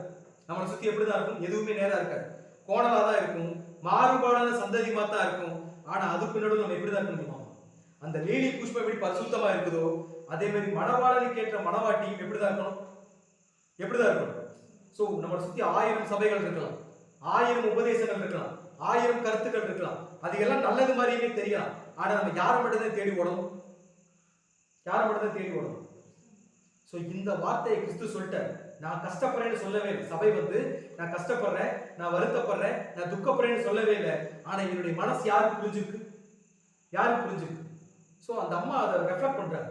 என்னுடைய வருத்தத்தை அவர் புரிஞ்சுக்கிட்டார் அப்படிங்கிறத இந்த அம்மா ரெஃப்ளெக்ட் பண்றாங்க. எப்படி சொல்றாங்க அப்படின்னு பார்க்கும்போது உன்னத பாட்டு 2ஆம் அதிகாரம் 3ஆம் வசனம் வாசிக்கலாம். காட்டு மரங்களுக்குள்ளே கிச்சலி மரம் எப்படி இருக்கிறதோ அப்படியே குமாரருக்குள்ளே யார் இருக்குங்களாமா? யார் இருக்குது? என்னுடைய நேசரும் இருக்கிறார், அது நிழலிலே வாஞ்சையை உட்கிறேன், அதன் கனி என் வாய்க்கு எப்படி இருக்குதுங்களாமா? ரொம்ப மதுரமா இருக்கிறது அப்படிங்கிறாங்க. சோ இந்த அம்மா சொல்ற விஷயம்னா, நிறைய காட்டு மரம் இருக்குதுங்களாமா. எப்படி இருக்குதுங்களாமா? நிறைய காட்டு மரம் இருக்குது. அந்த காட்டு மரத்துக்குள்ள என்ன இருக்குதுங்களாமா? என்ன இருக்குதுங்களாமா? கிச்சலி மரம் இருக்குதுங்களாமா. இப்ப யோசிச்சு பாருங்களேன், இந்த அம்மா சொல்ல ஒரு விஷயம், கிச்சலி மரம் அப்படின்னா என்ன தெரியுங்களா? கிச்சலி மரம்னா இங்கிலீஷ் டிரான்ஸ்லேட் பண்ணி ஆப்பிள்னு சொல்லுவாங்க. என்ன சொல்லுவாங்க? ஆப்பிள்னு சொல்லுவாங்க. இன்னும் இன்டெப்தா போய் பார்த்தோம்னா ஆப்பிள் மாதிரியே இருக்கக்கூடிய இன்னொரு ஜூசி ஃப்ரூட்னு சொல்றாங்க. அது ஆப்பிள் மாதிரியே இருக்கலாமா, நல்ல ஒரு ஜூசியான ஃப்ரூட் அப்படிங்கிற மாதிரி விஷயத்தை என்ன பண்றாங்கன்னா சொல்றாங்க. இதுல இன்ட்ரெஸ்டிங்கான ஃபேக்ட் என்ன அப்படின்னு பார்க்கும்போது, இப்ப ரியாலிட்டி யோசிச்சு பாருங்களேன். நமக்கு பின்னாடி ஒரு வனாந்தரம் இருக்குது, நமக்கு முன்னாடி என்ன இருக்குது? ஒரு மிகப்பெரிய வனாந்தரம் இருக்குது, ஒரு மிகப்பெரிய பாலைவனம் இருக்குது. அப்படிங்கிற பட்சத்துல இப்ப யோசிச்சோம் அப்படின்னா என்ன நடக்குது அப்படின்னு பார்க்கும்போது, இப்ப வனாந்தரத்துல ஒரு மிகப்பெரிய காட்டுக்குள்ள போயிட்டு இருக்கோம். சுத்தி என்ன மரம் இருக்குதுங்களாமா? காட்டு மரங்கள், நிறைய காட்டு மரம் இருக்கு. ஆனா நமக்கு தேவையான ஒரு ஃப்ரூட் அந்த மரத்துல இருக்குமான்னு கேட்டா, சோ இப்ப மணவாட்டி தேடிட்டே போறாங்க. பயங்கர பசி, பயங்கரமா தேடிட்டே போறாங்க. சுத்தி காட்டு மரமா இருக்கு, சாப்பிடறதுக்கு என்ன கிடையாது? ஒண்ணுமே கிடையாது. அப்படி ரொம்ப ஏக்கத்திலையும் ரொம்ப பசியிலையும் ரொம்ப தாகத்திலையும் போகும்போது நடு காட்டுக்குள்ள அந்த காட்டுக்கு நடுவுல ஒரு ஆப்பிள் ட்ரீ இருந்துச்சுன்னா எப்படி இருக்கும்? எப்படி இருக்கும்? சோ ரொம்ப ரொம்ப ஒரு எக்ஸ்ட்ரீம் சந்தோஷத்துக்கு போயிடும். நமக்கு எந்த அது வரைக்கும் கடந்த அந்த வழி தெரியாது. முள்ளுக்குள்ள குத்திருச்சுன்னா அந்த வழி என்ன, எந்த ஒரு கவலையுமே தெரியாது. அந்த ஆப்பிள் பழத்தை புடிங்கி என்ன பண்ணியாங்க, சாப்பிடணும். அந்த கிச்சிலி பழத்தை புடிங்கி சாப்பிட்டு இந்த செகண்ட் நான் சர்வை பண்ணணும் அப்படிங்கிற மைண்ட் செட் தான் யாருக்கு இருக்கும் அப்படின்னா மணவாட்டிக்கு இருக்கும். அந்த அந்த அந்த ஒரு கேரக்டருக்கு இருக்கும். இப்ப மணவாட்டி அந்த மாதிரி ஃபீல் பண்றாங்கமா. உலகத்துல இன்னைக்கு நம்மள ஞானஸ்தானம் எடுத்துட்டு எத்தனை வருஷம் சர்வை பண்ணி வந்தாங்க? ஒரு சிலர் போன வருஷம் எடுத்துக்கலாம், ஒரு சிலர் 10 வருஷம் இருக்கலாம், ஒரு சிலருக்கு 20 வருஷம் இருக்கலாம். பிரச்சனை என்னன்னா இந்த 20 வருஷத்துல நம்ம பார்த்த மரங்கள் எல்லாமே என்ன மரமாமா? காட்டு மரம். நம்மளை ஆற்றுவதற்கோ நம்மளை தேற்றுவதற்கோ நம்மளை பசுவை ஆற்றுவதற்கோ ஒரு மரமே என்ன இருக்காது, கிடைச்சிருக்கே கிடைச்சாரு. திடீர்னு நடுவுல ஒரு மரம் வந்து யாருன்னா ஆண்டவராகிய இயேசு கிறிஸ்து. வருத்தப்பட்டு பாரம் சுமக்கிறவர்களே நீங்க எல்லாரும் எங்க வாங்க, எங்கிட்ட வாங்க, உங்களுக்கு என்ன தரேன்? நான் கொடுக்கிற தண்ணீரை சாப்பிடறவங்களுக்கு என்ன கிடையாதுனாலும் ஒரு காலம் தாகம் உண்டாகும்னு சொன்ன மாதிரி அந்த நடுக்காட்டுக்குள்ள காட்டு மரங்களுக்குள்ள இந்த அம்மாக்கு இப்ப என்ன கிடைச்சிருக்கலாம்? கிச்சலி மரமே கிடைச்சிருக்கலாம். ரொம்ப ஒரு டிவைனான ஃப்ரூட்டு, ரொம்ப ஜூசியான ஃப்ரூட்டு, அதிக விட்டமினையும் அதிக எனர்ஜியை தரக்கூடிய ஒரு ஃப்ரூட் யாருக்கு கிடைச்சிருக்கலாமா? அந்த அம்மாவுக்கு கிடைச்சிருக்கு. இப்போ போய் அந்த அம்மா என்ன பண்ணுதுன்னா அந்த பழத்தை என்ன பண்றாங்க? எடுத்து வாஞ்சையாய் சாப்பிடுறாங்களாம். எப்படி சாப்பிடுறாங்களாமா? வாஞ்சையாயினா அந்த பழத்தை சாப்பிடும்போது இந்த அம்மாவுக்கு மைண்ட்ல வேற எதுவுமே இருக்காது. என்ன இருக்காது? எதுவுமே இருக்காது. உண்மையான சத்தியத்தை புரிஞ்சுக்கிட்டு உண்மையான சத்தியம் எனக்கு வேணும்னு வாஞ்சையா போய் அது திடீர்னு கிடைக்கும் அதை சாப்பிடுறவங்களுக்கும் வேற எதை பத்தின கவலை என்ன பண்ணாதுங்க இருக்காது. ஏன்னா இந்த உலகத்துல நம்ம எவ்வளவு போய் பார்த்தாலும் நம்ம சுத்தி சுத்தி எத்தனையோ சபைகள் இருக்கு. நம்ம லாஸ்ட் வீக்கே பார்த்தோம், ஏறக்குறைய 45,000 டினாமினேஷன் இருக்குங்களாமா. ஒவ்வொரு இடத்துல ஒவ்வொரு மாதிரியான சத்தியங்கள். அவர்களுக்கு தோதா சத்தியத்தை வளைச்சு நெளிச்சு வித்தியாசமான டோன்ல கத்துக் கொடுக்கும்போது உண்மையான சத்தியத்தை தேவன் வந்து கிறிஸ்து மூலம் என்ன பண்ணாரு? வெளிப்படுத்தி கொடுக்கும்போது அந்த சத்தியம் நம்ம வாய்க்கு எப்படி இருக்குங்களாமா? எப்படி இருக்குங்களாமா? பயங்கர மதுரமா இருக்குங்கிறாங்க. ஸோ அந்த சத்தியத்தை சாப்பிடும் போது தான் மனவாட்டிக்கு என்ன வரும்னா ஒரு மிகப்பெரிய ஒரு இலைப்பாறுதலே வரும். இந்த அம்மா அங்கேயே உட்கார்ந்து அந்த பழத்தை என்ன பண்றாங்களாமா? எடுத்து வாஞ்சையாய் சாப்பிடுறாங்க. எதுல உட்கார்ந்து? அந்த மரத்தோட நிழல்ல உட்கார்ந்து. அதை விட்டு அந்த அம்மா என்ன பண்ணலாம்? வெளியே போகல. ஸோ அந்த மரத்து ஏன்னா அங்கதான் என்ன இருக்குது? பழம் இருக்கு. அங்க உட்கார்ந்தா மட்டும்தான் அந்த அம்மாவுக்கு பழம் கிடைக்கும், சாப்பிட முடியும், உயிர் வாழவே முடியும். காடு எவ்வளவு பெருசா வேணா இருக்கலாம், பட் அந்த இடத்தை விட்டு தாண்டி போயிட்டா இந்த அம்மா என்ன பண்ண முடியாது? உயிர் வாழவே முடியாது. ஸோ நம்ம உயிரோட இருக்கணும்னாலே நம்ம எங்கேதான் இருக்கணும்? இந்த கிச்சலி மரத்துக்கு கீழே இருக்கணும். ஸோ இந்த கிச்சலி பழம் எதுக்கு அடையாளமா பைபிள் சொல்லுது அப்படி பார்க்கும்போது ஒரு வசனம் வாசிக்கலாம். நீதிமொழிகள் 25வது அதிகாரம் 11ஆம் வசனம் வாசிக்கும் போது, ஏற்ற சமயத்தில் சொன்ன வார்த்தை வெள்ளித்தட்டில் வைக்கப்பட்ட பொற்பழங்களுக்கு சமானம் அப்படிங்குது. இந்த பழம் எதை அடையாளப்படுத்துதுங்களாமா?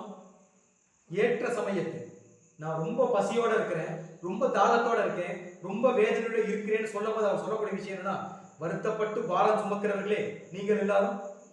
சோ ஏற்ற சமயத்தில் சொல்லப்பட்ட வார்த்தை பொற்பழங்களுக்கு சமானமாகும். எந்த பழங்களுக்கு? வெள்ளி தட்டில் வைக்கப்பட்ட பொற்பழங்களுக்கு சமானம். சோ அந்த மாதிரி ஒரு ஃபுட்டு தான் எங்க இந்த அம்மா கிடைச்சிருக்கலாமா? ஒரு நடு காட்டுல கிடைக்கவே கிடைக்காதுன்னு நினைச்சிருக்கிற சமயத்துல ஒரு பயங்கரமான ஒரு விஷயம், தேவனுடைய வார்த்தை வந்து யாருக்கு கிடைச்சிருக்கு அப்படி பார்க்கும்போது யாருக்கு கிடைச்சிருக்கலாம்? ஸோ இப்போ ஒரு ஃபுட்டு கிடைச்சதுலேயே நமக்கு எவ்வளோ சந்தோஷமா இருக்கும். பயங்கர பசியில் இருக்கும், ரொம்ப வருத்தத்தில் இருக்கும், நமக்கு சாப்பிட எதுவாவது கிடைக்குமா அப்படிங்கிற ஏக்கத்தில் இருக்கும்போது நமக்கு ஒரு ஃபுட்டு கிடைச்சா எப்படி இருக்கும்? அப்போ நம்மளுடைய ஏக்கம் முழுக்க முழுக்க என்னவா மட்டும்தான் இருக்கும்? ஒரு சாப்பாடு, நல்ல திருப்தியான ஒரு சாப்பாடு கிடைக்குதான்னு ஏங்கும் போது நமக்கு ஒரு ஃபுட்டு ட்ரீயை அங்கே யார் ஆர்கனைஸ் பண்ணுறதுனா ஆண்டவராகிய இயேசு கிறிஸ்துவே நமக்கு என்னவா வந்து நிற்கிறாருன்னா கிச்சலி மரமா நிற்கிறாரு. அதோட அவர் நிறுத்தலை. எனக்கு மனவாட்டி மைண்டில் முழுக்க முழுக்க என்ன இருக்குதுன்னா ஒரு ஃபுட்டு, ரொம்ப வெளியேறப்பட்ட நல்ல திருப்தியா சாப்பிட்ற மாதிரி ஒரு ஃபுட்டு தான் அந்த அம்மாவோட ஏக்கமா இருக்கு. இந்த டைம்ல இப்ப மணவாளன் என்ன சொல்றாரு பார்க்கும்போது, உன்னத பாட்டு 2வது அதிகாரம் 4ஆம் வசனம் வாசிக்கும் போது, என்னை விருந்து சாலைக்கு இந்த அம்மா என்ன எதிர்பார்த்துச்சு? ஏதாவது சாப்பிட கிடைச்சா போதும். காட்டு மரங்களுக்குள்ள கிச்சடி மரம் எப்படி இருக்கிறதோ அப்படி யார் இருக்கிறது? என்னுடைய மணவாளன் இருக்கிறத நம்ம சொன்னாங்க. ஸோ இந்த அம்மா எதிர்பார்த்து ஏதாவது ஒரு சாப்பாடு கிடைச்சா போதும் அப்படிங்கிற நிலைமையில இருக்கும்போது இவருக்கு எங்கே கூட்டிட்டு போறாங்களாமோ? என்னை விருந்து சாலைக்கே என்ன பண்ணாங்களாமா? அழைத்து கொண்டு போனார். என் மேல் பறந்த அவருடைய கொடி நேசமே தவம் முடிக்கிறார். விருந்து சாலைனா அந்த காலத்துல நமக்கு தெரியுமா? இன்னைக்கு நமக்கு தெரியும். எல்லா ஊர்லயுமே ஃபுட்டு ஸ்ட்ரீட்னு ஒரு ஃபெஸ்டிவல் நடத்துவாங்க. பார்த்துக்கோங்களேன், பெரிய பெரிய நகரங்களை சாப்பாட்டு திருவிழான்னு என்ன பண்ணுவாங்க, ஒன்று நடத்துவாங்க. அங்க என்ன மாதிரியான சாப்பாடுலாம் இருக்கும்? எல்லா டைப்பான ஃபுட்டும் இருக்கும். வெஸ்டர்ன் ஸ்டைல் வேணும்னா வெஸ்டர்ன் ஸ்டைல் இருக்கும், இந்தியன் ஸ்டைல் வேணும்னா இந்தியன் ஸ்டைல், சவுத் இந்தியன் வேணும்னா சவுத் இந்தியன், நார்த் இந்தியன் வேணும்னா சைனீஸ் வேணும்னா எந்த மாதிரியான டிஷ்ஷு கேட்டாலும் எங்கே கிடைக்குமாமா? அந்த ஸ்ட்ரீட் ஃபுட்ல கிடைக்குமாமா? ஸோ அந்த மாதிரி ஒரு இடத்துக்கு யார் கூட்டிட்டு போறது அப்படின்னு பார்க்கும்போது யார் கூட்டிட்டு போறது? ஆண்டவராகிய இயேசு கிறிஸ்து கூட்டிட்டு போறாரு. யாரு? ஸோ இங்க இருக்கு உனக்கு ஃபுட்டு. எங்க இருக்கு? இங்க இருக்கு உனக்கு ஃபுட்டு. இங்க நிறைய ஃபுட்டு இருக்கு. எத்தனை ஃபுட்டு இருக்குங்களாமா? ஏகப்பட்ட ஃபுட்டு இங்க இருக்கு. இங்க உனக்கு பிடிச்ச ஃபுட்டு என்ன பண்ணலாம்? ஏன்னா இந்த ஃபுட்டை தயாரிச்சது யாரு? ஸோ இப்போ என்ன பண்றாங்கன்னா, இவர் ஃபுட்டை நமக்கு மேக் பண்ணி லாஸ்ட் வீக் பார்த்தோம். ஒரு குழந்தைக்கு அம்மா கொடுக்கக்கூடிய தாய்ப்பால் யார் ரெடி பண்ணது? ஆண்டவராகிய பிதாவாகிய தேவன் ரெடி பண்ண ஒரு ஃபுட்டு. அது அம்மா சமைச்ச ஃபுட்டு இல்லை, அம்மா வந்து சர்வெண்ட் மட்டும்தான். இப்போ அதே மாதிரி தான் சமைச்ச ஒரு ஃபுட்டை தானே யாரு பரிமாறினா? ஆண்டவராகிய இயேசு கிறிஸ்து யாரு பரிமாறாரு? சபைக்கு பரிமாறுறாரு. எப்படி பரிமாறாரு அப்படின்னு பார்க்கும்போது ஒரு டிவைனான ஃபுட்டு. இன்னைக்கு நம்மளும் ஒவ்வொரு நாள் எப்படிப்பட்ட ஃபுட்டு தான் சாப்பிட்டு இருக்கோம்னா, ஒவ்வொரு நாள் விசேஷமான ஒரு ஃபுட்டு.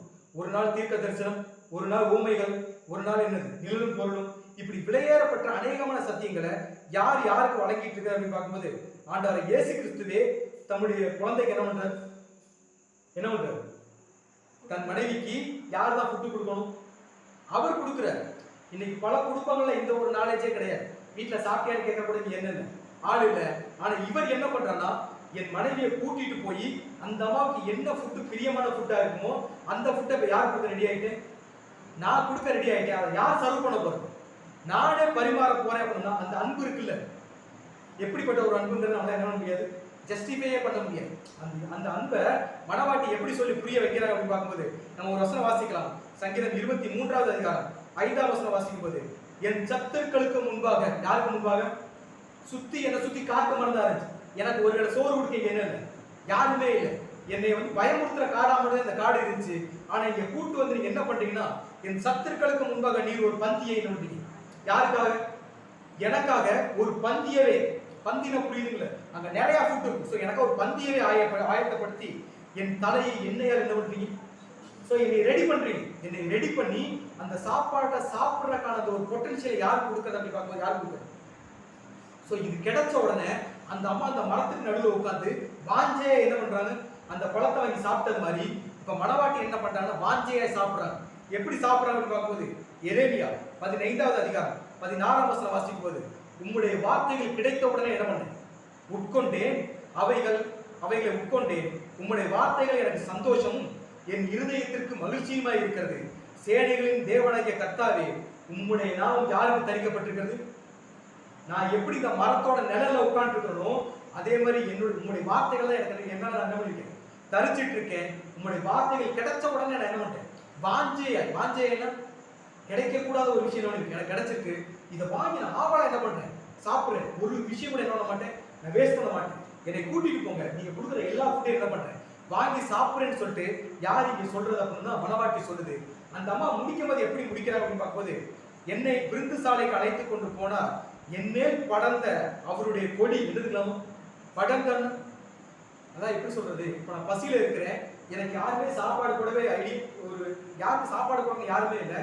ஆனா எனக்காக ஒருத்தர் ஒரு ஃபுட்டை ஒரு ஸ்ட்ரீட் மாதிரி ஒரு மிகப்பெரிய பந்தி ஆயத்தப்படுத்தி எனக்கு யார் பரிமாறுறது, அவரே பரிமாறனா இந்த அம்மானால அதை என்ன பண்ண முடியும், ஜீரணிக்கவே முடியல. அதான் என்னன்னா அந்த அம்மாவுடைய மனசுல இப்ப யாரும் ஃபுல்லா போய் உட்காந்துட்டது, முழுசா கிறிஸ்து மட்டும் தான் உட்காட்டார். நான் சொன்னோம்ல கிறிஸ்துவுக்குள்ள ஞானஸ்தானம் பெற்றவங்க எத்தனை பேர்களோ அத்தனை பேர். ஸோ கிறிஸ்து கொடுக்குற ஃபுட்டை நம்ம சாப்பிட்டுக்கிட்டே இருக்கிறோம் அப்படின்னா நம்ம மேல யார் தெரிய மாட்டோம். இப்போ ஒரு மரம் இருக்குன்னு வச்சுக்கோமே, அந்த மரத்துல ஒரு கொடி படர்ந்துருச்சுன்னா அங்க என்ன தெரியாது, ஒரு மரம் இருக்கு, ஒரு வேப்ப மரமோ ஏதோ ஒரு மரம் இருக்கு, அந்த மரத்துல ஒரு கொடி படர்ந்துருச்சு அப்படின்னா அதுக்கப்புறம் என்ன தெரியாதுன்னு கேட்குது. அந்த மரம் தெரியாது, என்ன மட்டும்தான் தெரியும், அந்த கொடி மட்டும்தான் தெரியும். ஸோ கிறிஸ்துடைய அன்புக்குள்ள முழுக்க போயிட்டு அவர் கொடுக்குற சாப்பாடு அதிகமா சாப்பிட்டா அப்படின்னா அதுக்கப்புறம் யார் தெரிய மாட்டான், நம்ம தெரிய மாட்டோம். யாரு மட்டும் தான் கிறிஸ்து நம்ம மேல காட்டின அன்பு மட்டும் தான் யாருக்கு தெரியும்னா நமக்கு தெரியும். அதைத்தான் சொல்லியிருக்காரு கலாத்தியர் 3:27 சொல்லும். என்ன சொல்றாருன்னா உங்களில் கிறிஸ்துவுக்குள்ளாக ஞானஸ்தானம் பெற்றவங்க எத்தனை பேர்களோ அத்தனை பேர்களும், அதுக்கப்புறம் யார் தெரிய மாட்டா. ஸோ அதுக்கப்புறம் இந்த அன்பை நம்ம புரிஞ்சுக்கிட்டோம் அப்படின்னா நம்மளும் இந்த உலகத்துக்கு என்ன மட்டும்தான் காட்டும், கிறிஸ்துவ மட்டும்தான் காட்டும். ஏன்னா நம்ம மேல என்ன படர்ந்துருக்கலாமா, என் மேல் படர்ந்த கொடி அவருடைய நேசம், அந்த அன்பு. ஸோ நம்ம காட்டக்கூடியது என்ன மட்டும்தான் காட்டும், அவருடைய அன்பை மட்டும்தான் காட்டும். ஸோ இந்த இடத்துல மணவாட்டி ஒரு விஷயம் யோசிக்கிறாங்க. யார் யோசிக்கிறது, மணவாட்டி. இவர் காட்டுற அன்புக்கு நான் தகுதியானவன். கிறிஸ்து நமக்கு அன்பு காட்டுறாருல்ல, இன்னைக்கு உலகத்துல யாருக்குமே கிடைக்காத ஒரு சக்தி யாருக்கு கிடைச்சிருக்கு, நமக்கு கிடைச்சிருக்கு. யாருமே புரிந்து கொள்ள முடியாத தீர்க்க தரிசனம் நமக்கு புரிஞ்சிருக்கு. நம்மளோட திருச்சபை யார் அழைச்சிருக்கிறது, அவர் அழைச்சிருக்காரு. அவருடைய ரகசியங்களை அவருடைய அறைகளை கூட்டிட்டு போய் நமக்கு என்ன பண்றாரு, அவர் கற்றுக் கொடுக்க முயற்சி பண்ணிட்டு இருக்காருன்னா அவர் நம்ம மேல காட்டுற அன்புக்கு நம்ம பாத்திரம் பண்ணணும். நமக்காக தம்முடைய சொந்த குமாரன் அனுப்பி அவர் சிலுவையில் அடிச்சு என்ன பண்ணியிருக்காரு, மரணத்துக்குள்ள கொண்டு போயிருக்காருன்னா இதுக்கு நம்ம பாத்திரம் பண்ணணும். ஆனா நம்ம அதை உணர்ந்திருக்கமான ஒரு கேள்வி கேட்டோம், அவருடைய அன்பை நம்ம முழுசு உணர்ந்துட்டோமா அப்படின்னு ஒரு கேள்வி கேட்டோம். உணர்ந்திருந்தோம் அப்படின்னா சபையின் ஓட்டத்தில் நம்ம என்ன பண்ணிருக்கோம், நம்ம முழுசும் நம்மளை பார்ட்டிசிபேட் பண்ணிருக்கோம். ஆனா நீங்க ஒரு கால உலகத்திலையும் ஒரு கால சபையிலையும் தான் ஓடிட்டு இருக்கோம். ஆனா உண்மையிலேயே சபையா மாறிட்டோம்னா மனசு நமக்கு எப்படி இருக்கும், பயங்கரமா வலிக்கும். மனசு என்ன பண்ணும், பயங்கரமா வலிக்கும். செய்யக்கூடிய அந்த விஷயங்களை நான் எவ்வளவோ தப்பு பண்ணியிருக்கேன். எவ்வளவோ பாவம் பண்ணிருக்கேன், ஆனா இருந்தாலும் எனக்கு ஒரு ஊட்டச்சத்து மிக்க உணவை யார் பரிமாறிட்டு இருக்கிறது? அவரே பரிமாறி என்னுடைய பாவங்களுக்காக மறிச்சாலும் கூட இனிமேல் நான் பாவம் பண்ணக்கூடாதுக்காக ஒரு விலையேறப்பட்ட உணவை யார் பரிமாறிட்டு இருக்கிறது? ஆண்டவர் இயேசு கிறிஸ்துவை பரிமாறிட்டு இருக்கிறாரு. அந்த அன்பை என்னால் என்ன பண்ண முடியும்? தாங்க முடியல. இந்த அன்புக்கு ஈடா நான் திருப்பி என்ன கொடுக்க போறேன்னு எனக்கு என்ன பண்ணல, எனக்கு தெரியலன்னு சொல்லிட்டு ஒரு பயங்கரமான ஒரு பயமும் ஒரு நடுக்கமும் யாருக்கு வந்திருக்கு? யாருக்கு வந்திருக்கு? யோசிச்சு பார்க்கணும். திருச்சபை என்ன சொல்லியிருக்கேன்னா, நான் சாரோனின் ரோஜாவும் பள்ளத்தாக்குகளில் நான் பாவின்னு நான் ஒத்துக்கிட்டேன், என் பாவத்தை அறிக்கை பண்ணவும் ரெடியா இருக்கிறேன், என்னை பரிசுத்தப்படுத்தவும் ரெடியா இருக்கிறேங்கிற சூழ்நிலை வந்தாலும் கூட ஒரு பயம் யாருக்கு இருக்கலாம்? யாருக்கு இருக்கு? இவ்வளவு பரிசுத்துக்குள்ள வந்தாலுமே கூட மணவாளன் என்னை நேசிக்கணும்னு தெரிஞ்சாலுமே கூட மணவாட்டிக்கு ஒரு பயம் இருந்துகிட்டே இருக்கலாம். ஆனா இன்னைக்கு நமக்கு என்ன கிடையாது? பயமே இல்லை. துணிகரமா என்ன பண்ணிட்டு இருக்கோம்? பாவம் பண்ணிட்டு இருக்கோம், துணிகரமா மீறுதல் பண்ணிட்டு இருக்கோம். அவருடைய வார்த்தைகளை கேட்டும் கூட அக்கிரமத்துல இருந்து வெளியே வந்துட்டோம்னு கேட்டா, சோ ஒரு குற்ற உணர்ச்சிக்குள்ள இங்க யார் மாட்டிக்கிட்டு, சபை மாட்டிக்கிட்டு இந்த அம்மா அதுக்கு சொல்றாரு. மணவாட்டி என்ன சொல்றா அப்படின்னு பார்க்கும்போது, உன்னத பாட்டு 2ஆம் அதிகாரம் 5ஆம் வசனம் வாசிக்கும்போது, திராட்சை ரசத்தால் என்னை தேற்றுங்கள்ங்கிறாங்க. இந்த அம்மா என்ன சொல்றாங்க? திராட்சை ரசத்தால் என்னை தேற்றுங்கள், கிச்சலி பழங்களால் என்னை என்ன பண்ணுங்க, ஆற்றுங்கள், நேசத்தால் என்னவாயிருக்கேன்? அவர் காட்டுற நேசத்தை என்னால் என்ன பண்ண முடியல, தாங்கவே முடியல. நான் அதுக்கு பாத்திரமானே கிடையாது. அவர் அன்பு செலுத்தக்கூடிய தகுதி யாரும் கிடையாது, எனக்கு கிடையாது. என்னால திருப்பி அவருக்கு என்ன பண்ண முடியல, ஒண்ணுமே செலுத்த முடியல. எனக்கு இப்ப என்ன வரல, ரொம்ப பயமா இருக்குங்கிறார். இதே மனநிலையில பூமியில இன்னொருத்தர் இருந்தார். யார் ஞாபகம் இருக்குங்க? இதே மனநிலையில பூமியில இன்னொருத்தர் வாழ்ந்திருக்கிறார். யார் ஞாபகம் இருக்குங்க? ஒருத்தர் இருந்தார், ஆண்டவராகிய இயேசு கிறிஸ்து. இயேசு கிறிஸ்து இந்த ஸ்டேட்மெண்ட் ஐயா சொன்னதா ஞாபகம் இருக்கு. நேசத்தால் நான் சோகம் அடைந்திருக்கிறேன்னு சொல்லி கெத்செமனே தோட்டத்துல மரணத்துக்கு பிரேயர் பண்ணார். அந்த பிரேயர் பற்றி நிறைய படிச்சிருக்கும். இந்த பாத்திரம் என்னை விட்டு நீங்க கூடுமானா, நீங்க எனக்கு ஒரு மிகப்பெரிய பொறுப்பு கொடுத்துருக்கீங்க. இந்த உலகத்தையே ரட்சிக்கக்கூடிய ஒரு மிகப்பெரிய நம்பிக்கை யாருன்னு வச்சிருக்கீங்க? என் மேல வச்சிருக்கீங்க. இந்த பாத்திரத்திற்கு நான் தகுதியானவன் தானான்னு சொல்லிட்டு ரெக்வஸ்ட் பண்ணி கேட்டார். யார்கிட்ட? பிதாவிய தேவன்ட்ட. அவர் அக்செப்ட் பண்ணிட்டார். யாரு? நீங்க மட்டும்தான் இந்த பாத்திரத்துக்கு தகுதியானவன். யார் ஏத்துக்கிட்டது? சோ அந்த ஒரு பயம் இங்க யாருக்கு வந்துருச்சுன்னா, மணவாட்டிக்கு வந்துருக்கு. காரணம் என்னன்னா, மணவாட்டி யார் தரிச்சிட்டு இருக்கிறது? கிறிஸ்துவ. சோ கிறிஸ்துவோடைய மனநிலையில மணவாட்டி என்ன வந்திருக்காங்களோ, அன்னைக்கு நம்ம செய்யக்கூடிய ஒவ்வொரு காரியங்களும் நமக்கு என்ன ஆகும்? பயம் வரும். நான் செய்யறது எங்க அப்பாவுக்கு பிடிக்குமா, அவங்களுக்கு விருப்பமான காரியத்தை தான் நான் செய்யறேனாங்கிற ஒரு பயம் என்னைக்கு வருதோ, அன்னைக்கு தான் அவன் யாரா மாற முடியும். இந்த மனநிலை எப்ப வரும்னா, அவர் கொடுக்குற சாப்பாட்டை சாப்பிட்டா மட்டும்தான் வரும். அவர் கொடுக்கறதையும் சாப்பிட்டுட்டு உலகத்தார் கொடுக்கறதை சாப்பிட்டு நமக்கு என்ன வராது? பயம் வராது. நம்ம துணிகரமா பாவம் பண்ணிட்டே தான் இருக்கும், துணிகரமா வீட்டுக்குள்ள போயிட்டே தான் இருக்கும். அந்த மனநிலையில யார் வந்துட்டுதான் மணவாட்டி வந்துட்டாங்க. காரணம் என்னன்னா, அவங்க யாரு கொடுக்குற ஃபுட்டை மட்டும் தான் சாப்பிட்டு இருக்கிறாங்க. சோ இந்த அம்மா கேட்கிறாங்க, இப்ப நான் ரொம்ப ஒரு நேசத்தால எப்படி இருக்கிறேன், நீங்க காட்டுற அன்புனால என்னை தாங்க முடியல, நான் என்ன அன்பை திருப்பி காட்ட போறேன்னே எனக்கு தெரியல.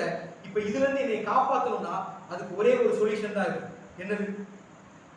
என்னதுன்னா, திராட்சை பழங்களால் என்ன பண்ணுது, திராட்சை ரசத்தால் என்னை தேற்றுங்கள், கிச்சலி பழங்களால் என்ன பண்ணுது, என்னை ஆற்றுங்கள். இதுல திராட்சை பழம்னா எதை அடையாளப்படுத்தும்? சோ இந்த அம்மா சொல்ல ஒரு விஷயம்னா, ஒரு மிகப்பெரிய கிருபை யார் பண்ணியிருக்கிறது அப்படின்னு பார்க்கும்போது, யார் பண்ணியிருக்கிறது? ஆண்டவராகிய இயேசு கிறிஸ்து. ஒரு மிகப்பெரிய, அதான் எப்படி நான் சங்கீதம் 86:13 படிக்கும் போது, நீர் எனக்கு பாராட்டின உமது கிருபை ரொம்ப பெருசு, எனக்கு எந்த தகுதியுமே இல்லை, எனக்கு டிவைனான ஃபுட்டை எவ்ரிடே யார் கொடுத்துட்டு இருக்கிறது? நீங்க. யார் பரிமாறுறது? யாருன்னா நீங்களே பரிமாறீங்க. வானமே கேள், பூமியை செவிகொடு, பேசுறது யார்? கர்த்தர் பேசுகிறார். நீங்க எனக்கு டெய்லி என்ன பண்ணுவீங்க? ஃபுட்டு பரிமாறிட்டீங்க. ஆனா அதுக்கு தகுதி யாரு கிடையாது? யாரு கிடையாது? ஒரு மிகப்பெரிய ஈடுபடியை செலுத்தி என்னை பாவத்திலிருந்து மீட்டு என்னை இங்கே கொண்டு வந்து எனக்கு என்ன கொடுக்குறீங்கன்னா, ஒரு மிகப்பெரிய ஃபுட்டை யார் கொடுத்துட்டு இருக்காரு? ஆண்டவராகிய இயேசு கிறிஸ்து கொடுத்துட்டு இருக்கிறாரு. இப்போ மணவாட்டி எப்படி அதை ஃபீல் பண்றாங்க அப்படின்னு பார்க்கும்போது, ஆதியாகமம் 32வது அதிகாரம் 10ஆம் வசனம் வாசிக்கும் போது, அடியேனுக்கு தேவரீர் காண்பித்த எல்லா தயவுக்கும் எல்லா சத்தியத்துக்கும் நான் எவ்வளவு வேணும்? பாத்திரம் அல்லங்கிறார். என்ன சொல்றாருமா, நமக்கு அதுக்கான என்ன கிடையாது, ஒரு தகுதியுமே என்ன கிடையாது. அப்படிங்கிற என்னைக்கு நம்ம உணர்றோமோ, அன்னைக்கு தான் நமக்கு கிறிஸ்துவோட அன்பை என்ன புரியும். கிறிஸ்துவோட அன்பு என்னைக்கு நமக்கு புரியுதோ, அன்னைக்கு தான் இந்த வார்த்தையை சொல்றதுக்கான தைரியம் யாருக்கு வரும்? அவர் எவ்வளவோ கிருபை நம்ம காட்டாரு, ஆனா அது எதுக்குமே யாருக்கு தகுதி கிடையாது, நமக்கு கிடையாது. இந்த தகுதி என்னைக்கு நமக்கு கிடையாது நம்ம புரிஞ்சுக்கிறோமோ, அன்னைக்கு தான் நமக்கு என்ன வேணுங்கிறது நமக்கு தெரியும். இந்த தகுதி நமக்கு வரணும் அப்படின்னா, நமக்கு என்ன வேணுங்கிறத நம்ம எப்போ தெரிஞ்சுக்க முடியும் அப்படின்னு பார்க்கும்போது, நான் ஒண்ணுமே இல்லை. அவர் எனக்கு பாராட்டின கிருபையா இருக்கட்டும், அவர் என் மேல் செலுத்தின அன்பா இருக்கட்டும், இது எதுக்குமே நான் என்ன இல்லை பாத்திரன் இல்லை அப்படிங்கிற சிந்தனைக்கு யாருக்கு வருதோ அன்னைக்கு தான் நமக்கு என்ன வேணும் அப்படிங்கிறது தெரியும். ஸோ இந்த அம்மாக்கு என்ன வேணும்னு கேட்குறாங்க அப்படின்னு பார்க்கும்போது, திராட்சை ரசத்தால் என்னை ஆற்றுங்கள், இச்சலி பழங்களை என்ன பண்ணுது என்னை தேற்றுங்கள். திராட்சை ரசம் நல்லாவே தெரியும்.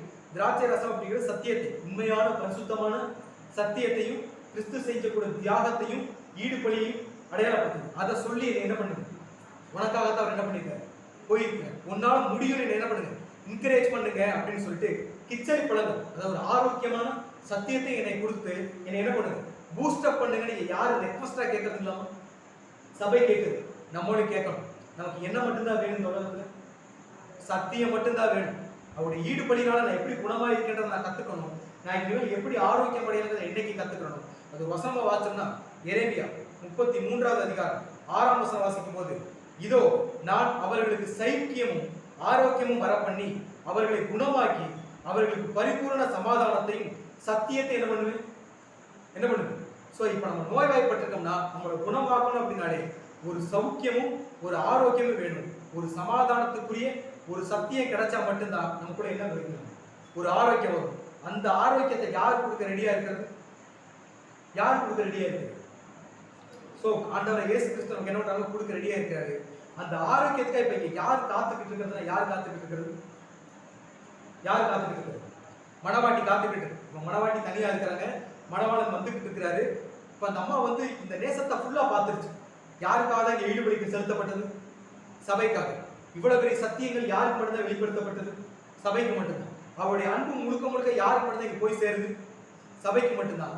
இது எல்லாமும் தெரிஞ்சும் கூட சபையினால இப்ப யார்கிட்ட போய் சேர முடியல அப்படின்னு பார்க்கும்போது கிறிஸ்துவ போய் சேர முடியல. அவர் இன்னும் என்ன பண்ணல, இந்த அம்மாவை பார்க்க வரல. ஸோ பயங்கரமா ஈக்கரா அந்த அம்மா வெயிட் பண்ணிட்டு இருக்காங்க. யாருக்காக, ஒரு தனிமையில என் மணவாளன் எப்ப என்கிட்ட வந்து சேர போறாரு, அவர் செஞ்சதுக்கு நான் எப்ப திருப்பி என்னுடைய அன்பை நான் செலுத்த போறேன், அந்த அன்பை செலுத்துறதுக்கான வாய்ப்பு எனக்கு எப்ப கிடைக்குமோ அப்படின்னு இந்த அம்மா வந்து ரொம்ப ஏக்கத்துல நேசத்தால் இந்த அம்மா என்ன பண்ணிருக்காங்க, சோகம் அடைந்திருக்காங்களாம். சோகம் அடைந்து இருக்கிறோம், எனக்கு அவர் மட்டும்தான் வேணும் அப்படிங்கிற முடிவை என்னைக்கு சபை எடுக்குதோ, யார் மட்டும்தான் வேணும், கிறிஸ்து மட்டும்தான் வேணும், என்னுடைய மணவாளன் மட்டும்தான் வேணும்னுங்கிற முடிவை சபை என்னைக்கு எடுக்குதோ அப்படின்னா இன்விசிபிளா சபை இன்னொரு முடிவு எடுத்திருக்கு. என்ன முடிவு எடுத்துருக்குன்னா, எனக்கு யாருமே வேண்டாம், இந்த உலகத்துல எனக்கு யாருமே வேண்டாம். உலக ஐஸ்வர்யமாகட்டும், உலக காரியங்களாகட்டும், உலக பொருளாகட்டும், உலக மனுஷர்களாகட்டும், யாருமே எனக்கு என்ன வேண்டாம், எனக்கு யார் மட்டும்தான் வேணும், அவர் மட்டும்தான் வேணும். என்னுடைய பாசத்தை காட்ட அவர் மட்டும். நம்ம என்னைக்கு ரொம்ப பரிதவிச்சிருக்கிறோமோ அன்னைக்கு நம்மளை நேசிக்கிற நபர் மட்டும் நமக்கு என்ன பண்ணுவோம். நம்மளை சுத்தி 1000 பேர் இருந்தாலும் நம்மளை நேசிக்கிற ஒருத்தர் நம்ம கூட இல்லை, நம்ம என்னதான் நம்ம ஒரு அனாதை. நம்மளை சுத்தி லட்சம் பேர் இருந்தாலும் நம்மளை நேசிக்கிற, நம்மளை புரிஞ்சுக்கிற ஒரு நபர் இல்லைன்னா நம்ம யார் தான், அனாதை தான். இப்ப ஏறக்குறைய திருச்சபை எந்த கண்டிஷன்ல தான் இருக்கு, அந்த ஒரு கண்டிஷன்ல மணவாளுடைய வருகையை பயங்கரமா எதிர்பார்த்துட்டு இருக்கு. உண்மையிலே நம்மளும் எதிர்பார்த்துட்டு இருந்தோம்னா அவருடைய வருகை யாருக்கு சமீபமா இருக்கும், நமக்கு சமீபம். இந்த எதிர்பார்ப்புக்குள்ள மணவாட்டி போன உடனே அவருக்காக 100% மணவாட்டி ஏங்குது. எத்தனை சதவீதம், 99, 98, 100% கிறிஸ்துடைய வருகைக்காக, கிறிஸ்துடைய பிரசன்ஸுக்காக, அவருடைய அந்த ஆற்றுதலுக்காக மணவாட்டி வெயிட் பண்ண உடனே இப்ப கிறிஸ்து ஒரு விஷயம் சொல்றாரு. என்ன சொல்றாரு அப்படின்னு பார்க்கும்போது, உன்னத பாட்டு கிறிஸ்து சொல்ற, மணவாட்டி ஃபீல் பண்றாங்க என்னன்னா, உன்னத பாட்டு 6ஆம் அதிகாரம் 6ஆம் வசனம் வாசிக்கும் எப்படி சொல்றாரு அப்படின்னு பார்க்கும்போது, இப்ப ஒரு ஆள் வந்து, இப்ப நான் அனாதையா இருக்கிறேன், என்னை தேடுறதுக்கு ஆளே இருக்கும்போது இப்ப டக்குன்னு ஒருத்தர் வந்து நான் இருக்கிறேன்னு சொன்னா எப்படி இருக்கு. டக்குன்னு ஒருத்தர் வந்து, ஒரு குழந்தை இருக்கு, அனாதையா உட்காந்து இருக்கு, அந்த குழந்தைக்கு அடுத்த வேலை சாப்பாடு வழி இல்லை, அந்த குழந்தை அழுதா கூட அந்த கண்ணீரை துடைக்க கூட ஆள் இல்லை அப்படிங்கிறப்ப ஒரு நபர் வந்து நான் இருக்கிறேன்னு சொன்னா எப்படி இருக்கும். அந்த குழந்தைக்கு அந்த செகண்ட்ல உலகத்துல வேற எதுவுமே தேவையில்லை, அந்த ஒரு கேரக்டர் கூட இருந்தா மட்டும் போதும் அப்படிங்கிற சூழ்நிலையில இப்ப மணவாட்டி சொல்ற ஒரு விஷயம் என்ன அப்படின்னு பார்க்கும்போது, உன்னத பாட்டு 2ஆவது அதிகாரம் 6ஆம் வசனம் வாசம்னா, அவர் இடது கையின் தலையின் கீழ். இந்த செகண்ட் வரைக்கும் அந்த அம்மா எப்படி இருந்துச்சுக்கலாமா, ஒரு பரிதவிப்போட, ஒரு ஏக்கத்தோட, என்னை யாரு எனக்கு ஆறுதல் சொல்லுவா அப்படிங்கிற ஏக்கத்தோட இருக்கும்போது இப்ப எப்படி இருக்குதுன்னா, அவர் இடது கை இப்ப எங்க இருக்குதுலாமா, நமக்கு என்னைக்கு ஒரு நீடு இருக்கோ அன்னைக்கு நம்ம கூட யார் இருப்போம். அப்ப நம்ம யாரை மட்டும்தான் முழுசா நம்பி இருக்கணும், அவரை மட்டும் நம்ம என்னைக்கு முழுசா நம்புறோமோ, இந்த உலக காரியங்கள் முழுசா விருத்து கிறிஸ்து மட்டும்தான் எனக்கு, அவரை விட்டு நான் வரவே மாட்டேன், என்ன நடந்தாலும் எனக்கு அவர் மட்டும்தான் அப்படிங்கிற சிந்தனை என்னைக்கு நம்ம போறோமோ அப்ப என்ன நடக்கும்னா அவருடைய இடத்துக்கு எங்க எடுத்துக்கலாமோ, எங்க எடுத்துக்கலாம், என்னுடைய தலையின் கீழ் இருக்கிறது, அவர் வலதுக்கு என்ன பண்ணிக்கலாமோ. இது என்ன போஸ் கற்பனை பண்ணி பார்த்துக்கோங்க. ஒரு நபருடைய இடது கை தலையின் கீழ் கழுத்தின் கீழும் வலது கை என்னை அழைத்துக் கொள்ளக்கூடிய அந்த ஒரு போஸ் கற்பனை பண்ணி பார்த்தீங்கன்னா என்னன்னா, ஒரு தாய் அல்லது ஒரு தந்தை தன் குழந்தையை ஏற்கக்கூடிய ஒரு பக்குவம், ஒரு அப்பா அம்மா தன் குழந்தைய ஏற்கக்கூடிய ஒரு பக்குவம்.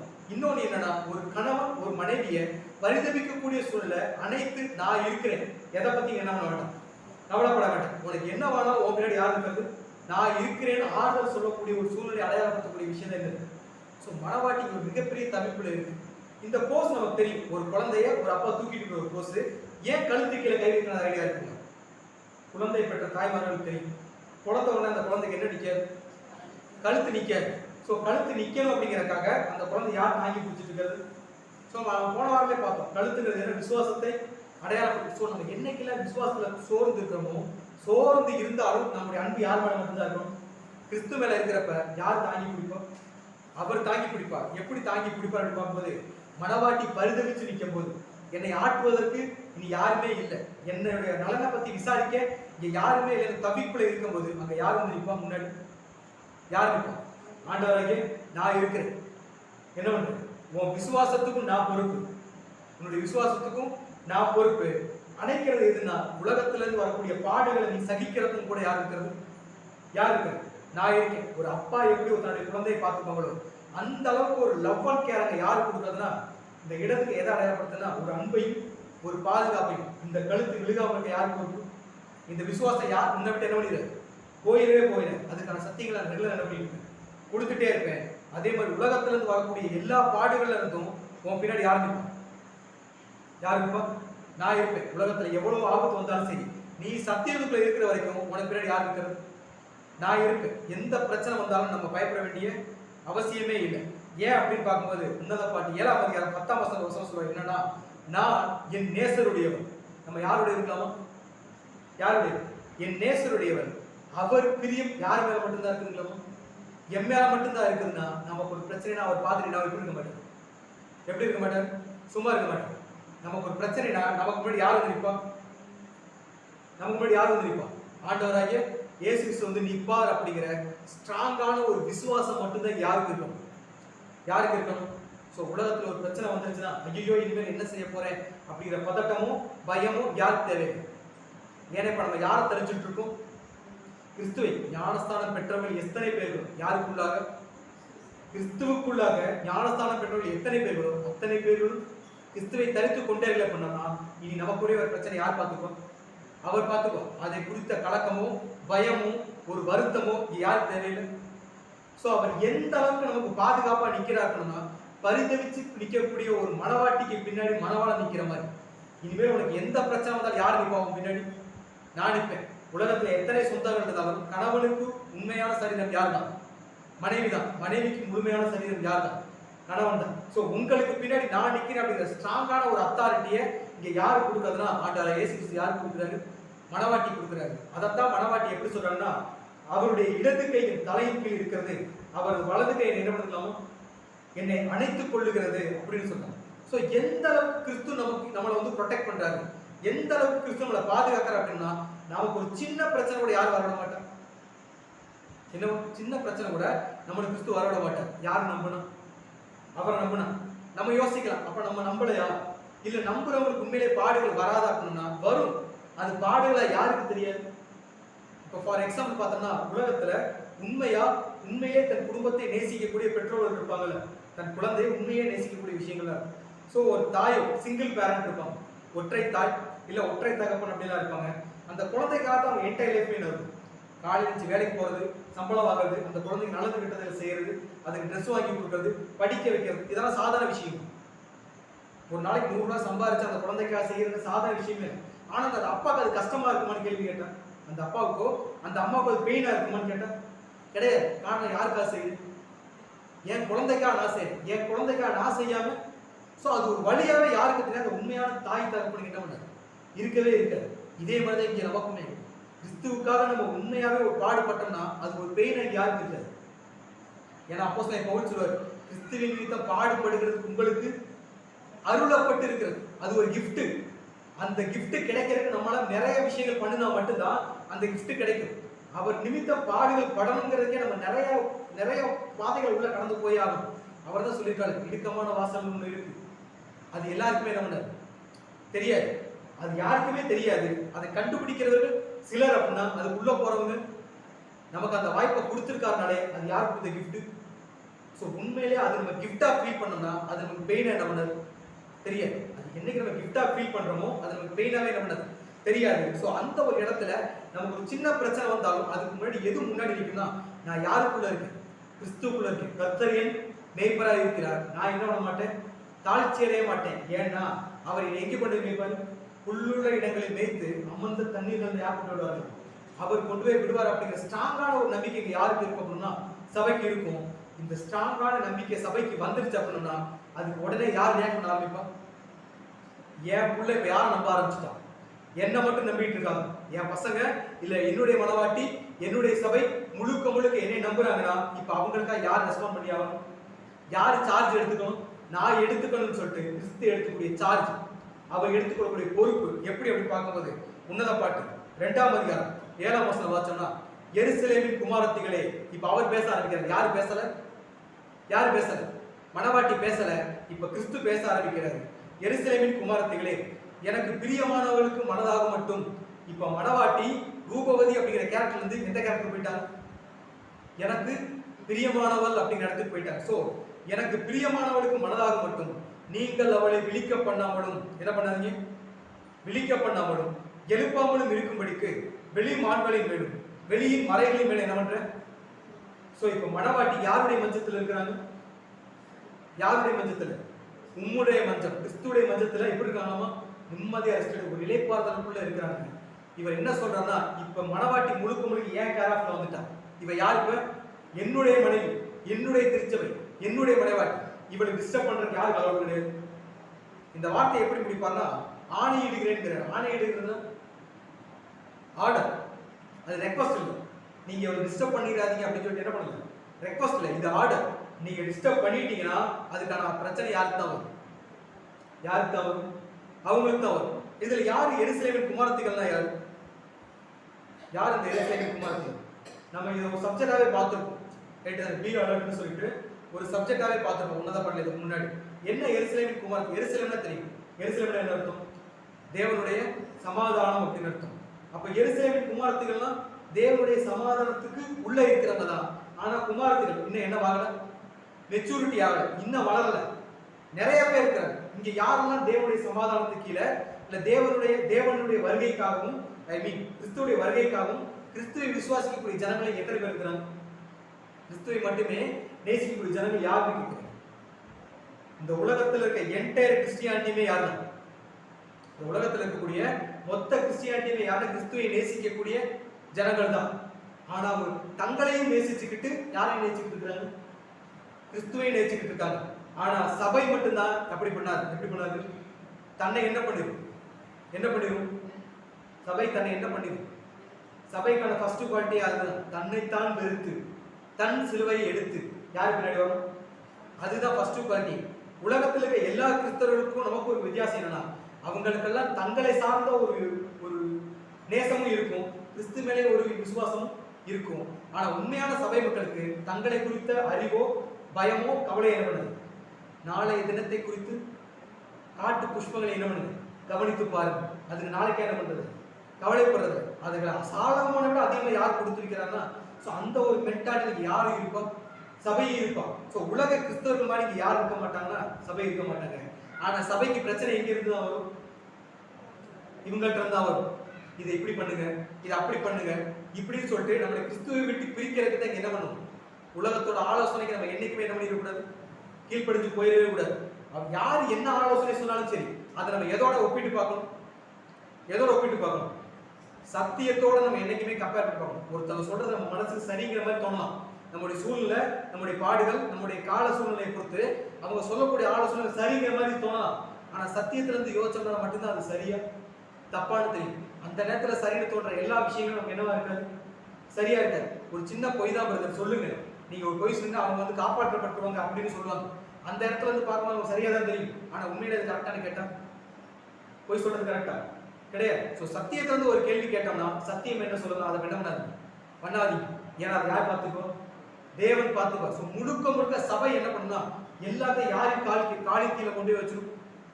அந்த லீலி புஷ்பம் எப்படி பரிசுத்தமா இருந்தாலும் முள்ளுகளுக்கு கீழே இருந்தாலும் தன்னுடைய தாழ்மையை வெளிக்காட்டுதோ சபை எப்படிதான் இருக்கும் கடைசி வரைக்கும். சபையும் கடைசி வரைக்கும் அவருடைய தாழ்மை என்ன பண்ணும்? வெளிக்காட்டிக்கிட்டே இருக்கும். இப்ப என்ன அப்படி இருக்கிறதுனால இப்ப சபைக்காக யார் பேச ஆரம்பிக்கிறதுனா எருசலேம் குமாரத்திகளை பார்த்து பேச ஆரம்பிக்கிறார். ஏன்னா இப்ப எருசலேம் குமாரத்தி யார் கூட தூங்கிட்டு இருக்காங்க? யார் கூட தூங்கிட்டு இருக்கிறாங்க? உம்முடைய மஞ்சம் பசுமையான கிறிஸ்து கூட ரெஸ்ட் எடுத்துட்டு இருக்கிறாங்க. கிறிஸ்துவுக்குள்ளாக என்ன பண்ணிருக்காங்க? இளைப்பாறுதலுக்குள்ள இருக்காங்க. அவங்களை என்ன பண்ணிடக்கூடாது. ஸோ இது எப்படி நம்ம புரிஞ்சுக்கலாம் அப்படின்னு பார்க்கும்போது நம்ம ரோமர்ல படிச்சிருக்கோம். ரோமர் 6ஆம் அதிகாரம் 2ஆம் வசனம் படிச்சோம்னா பாவத்திற்கு மரித்த நாம் இனி அதில் எப்படி பிழைக்கும்? உலகத்தை பொறுத்தவரைக்கும் நம்ம யாருக்கு மறிச்சிட்டோம். உலகத்தை பொறுத்தவரைக்கும் நம்ம செத்துட்டோம். எப்ப செத்தோம்? என்னைக்கு ஞானஸ்தானம் எடுத்தவோ அன்னைக்கே உலகத்துக்கு மறித்தவர்கள். நம்ம மறுபடியும் என்ன பண்ணிடக்கூடாது. அதுல ஒரு டெட் பாடி ஒரு என்ன சொல்லாத ஒரு பிரேதம் எப்படி எந்த ஒரு ரியாக்ஷன் பண்ணாதோ உலகத்திலிருந்து வரக்கூடிய காரியங்களுக்கு ஒரு பிரேதம் எந்த ஒரு ரியாக்ஷன் பண்ணாம எப்படி ஒரு ஜட மாதிரி கிடக்குதோ கிறிஸ்துவுக்குள்ள ஞானஸ்தானம் பெற்ற நம்ம எல்லாரும் எப்படிதான் இருக்கணும்? இந்த உலகத்துக்கு என்ன பண்ணக்கூடாது? ரியாக்ட் பண்ணவே கூடாது. அவங்க திட்டுனா வாங்கிக்கணும், கேவலப்படுத்தினா வாங்கிக்கணும். ஏன்னா அவர் இருந்தார்ல. எப்படி இருந்தாரு? அவர் வையப்படும் போது பதில் வையாமல், பாடுபடுத்தும் போது பயம் மூட்டாமல், நியாயமாய் தீர்ப்பு செய்கிறதுக்கு முழுசு என்ன பண்ணார்? ஒப்பு கொடுத்த மாதிரி தான் இன்னைக்கு நம்மளும் எதுக்காக கிறிஸ்துவாய் மாற வந்திருக்கிறோம். அப்படிங்கிற பட்சத்துல நம்ம எதுக்கு நீங்க ரியாக்ட் பண்ணவே கூடாது. யார் மாதிரினா சபை ரியாக்ட் பண்ணாது. சபை என்னைக்கு ரியாக்ட் பண்ணாம தம்மை முழுசு ஒப்பு கொடுக்குதோ அப்ப யார் நமக்காக ரியாக்ட் பண்ணுவோம்? அவர் ரியாக்ட் பண்ணுவார். சோ அவர் நமக்காக ரியாக்ட் பண்ண யாருக்கு சான்ஸ் கொடுக்கணும்? இன்னைக்கு நமக்கு நிறைய பாடுகள் வருது, அதை நம்ம ஃபேஸ் பண்ணிட்டே இருக்கிறோம்னா நம்ம எதுக்கு சான்ஸ் கொடுக்கல அப்படின்னா நம்ம லைஃப்ல கிரியை செய்வதற்கு யாருக்கு சான்ஸ் கொடுக்கல? நீங்க ரெஸ்ட் எடுங்க. என் லைஃப்பை யார் பார்த்துக்கிறேன்? நான் பார்த்துக்கிறேங்கிற மைண்ட் செட்ல நம்ம வாழ்க்கையை நம்மளே பார்த்துட்டு இருந்தோம்னா நம்ம வாழ்க்கையில யாரும் இன்டர்ஃபியர் ஆக மாட்டார். கிறிஸ்து இன்டர்ஃபியர் ஆக மாட்டார். நீங்க ஞானஸ்தானம் எடுத்திருப்போம், ஆனா முழுசும் கழுவப்பட்டிருப்பான்னு கேட்டா இன்னும் ஒரு கரைகளுக்குள்ளேயே தான். வெளிப்படுத்தல சொல்லுவாங்க, ஒன்னும் குளிரா இருங்க இல்லைன்னா அனலா இருங்க. ரெண்டுமா இருந்துட்டே இருந்தோம்னா நம்மளுக்குள்ள ரட்சிப்புங்கிற ஒரு விஷயம் நம்ம வரவே வராது. ஸோ நமக்கு ரட்சிப்பு வரணும்னா நம்ம இப்ப என்ன பண்ணணும் பார்க்கும்போது நம்ம கலாத்தியர் 5ஆம் அதிகாரம் 24ஆம் வசனம் வாசிக்கும் போது கிறிஸ்துவின் உடையவர்கள் யாரை உடையவர்கள்? கிறிஸ்து நம்ம உள்ள ஒரு வழக்கா இருக்கு. என்னன்னா கல்யாணம் பண்ணிட்டாலே ஹஸ்பண்ட் இன்சியல் என்ன ஆகும்? அப்பாவோட இன்சியல் போய் யாரோட இன்சியல் வந்துடும்? நார்த் இந்தியால இன்னொரு வழக்கா இருக்கு. என்னன்னா அந்த பொண்ணோட பேரே சொல்ல மாட்டாங்க. நோட்டீஸ் பண்ணிருக்கீங்க? இன்னும் பல இடத்துல அந்த வழக்கம் இருக்கு. அந்த பொண்ணை கூப்பிடும் போது மிஸ்ஸஸ் டேஷ் தான் கூப்பிடுவாங்க. அந்த ஹஸ்பண்டோட பேரை சொல்லி கணவனுடைய பேர் என்னவோ மிஸ்ஸஸ் டேஷ் தான் கூப்பிடுவாங்க. காரணம் என்னன்னா இப்ப அந்த பொண்ணு யார் கிடையாது? அந்த பொண்ணு கிடையாது. இப்ப அந்த பொண்ணு யாரோட ப்ராப்பர்ட்டினா அந்த கணவனுடைய ப்ராப்பர்ட்டி. இப்ப நம்மளும் என்னைக்கு கிறிஸ்துவுக்குள்ள ஞானஸ்தானம் எடுத்துட்டோமோ அன்னைக்கு அவரை தரிச்சுக்கிட்டோம்னாலே நம்ம யாருடைய ப்ராப்பர்ட்டி? ஸோ கலாத்தில என்ன சொல்றாங்கன்னா கிறிஸ்துவின் உடையவர்கள். நம்ம யாரு உடையவங்க? கிறிஸ்துவை உடையவர்கள் தங்கள் மாமிசத்தையும் அதன் ஆசை இச்சைகளையும் எதில் அரைஞ்சிருக்கோமோ சிலுவையில என்னைக்கு நம்ம அரைஞ்சிட்டோமோ இந்த உலகத்தோட ஆசைக்கோ இந்த உலகத்தோட இச்சைக்கோ இந்த உலகத்தோட அட்வைஸுக்கோ இந்த உலகத்தோட ஆலோசனைகளுக்கோ இந்த உலகம் காட்டக்கூடிய வழிகளுக்கோ நம்ம என்ன பண்ணிடக்கூடாது? போயிடவே கூடாது. நம்ம யார் கூட மட்டும் தலையான கிறிஸ்து என்ன சொல்றாரோ அதுக்கு மட்டும் கீழ்ப்படிய வேண்டிய பொறுப்பு தான் யாருக்கு? நம்ம பைபிள்ல ஒரு வசனம் படிக்கணும், ஸ்திரீகளை உங்கள் புருஷர்களுக்கு எல்லா விதத்திலும் என்ன பண்ணுங்க கீழ்ப்படியுங்கள் அப்படின்னு சொல்லியிருப்பாரு. அது புருஷர்களுக்கு நம்ம சப்ஜெக்டாக பார்த்துருக்கோம். எந்த ஸ்திரீகள் எந்த புருஷனுக்கு கீழ்ப்படியணும் அப்படின்னு சொல்லி பார்த்துருக்கோம். ஆனா இங்க நம்முடைய புருஷன் யாருன்னு தலையாகிய ஆண்டவராகிய இயேசு கிறிஸ்து. அவர் நமக்கு தப்பா நம்ம என்ன பண்ணிட மாட்டார். நமக்கு அது தோணலாம், அது தவறு மாதிரி. ஆனா கிறிஸ்து சொல்ற வார்த்தை என்னவா இருக்காது? தவறாவே இருக்காது.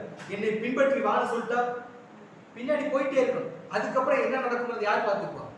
ஏன்னா கூட்டிட்டு போறது யாரு? நானே வழியும் நானே சத்தியமும் நானே ஜீவனுமா இருக்கேன்னு சொன்னா அவர் கூப்பிட்டு அவர் பின்னாடி போயிட்டே இருக்க வேண்டியதான். அப்படி போகணும் அப்படின்னாலே நம்முடைய மாமிசத்தையும் அதன் ஆசை இச்சைகளையும் எங்கே ஆரம்பிச்சிருந்தோமா? எங்கே அரைஞ்சோம்? இப்ப நம்ம சிலுவையில் அரைஞ்சிட்டோமா இல்லைங்களா? சிலுவையில் அரைஞ்சிட்டோம். ஆனா அந்த ஆணியை புடிங்கி பார்த்துட்டு இருக்கோம். டெய்லி என்ன பண்ணிட்டு இருக்கோம்? அரைஞ்ச ஆணியை டெய்லி என்ன பண்ணிட்டு இருக்கோம்?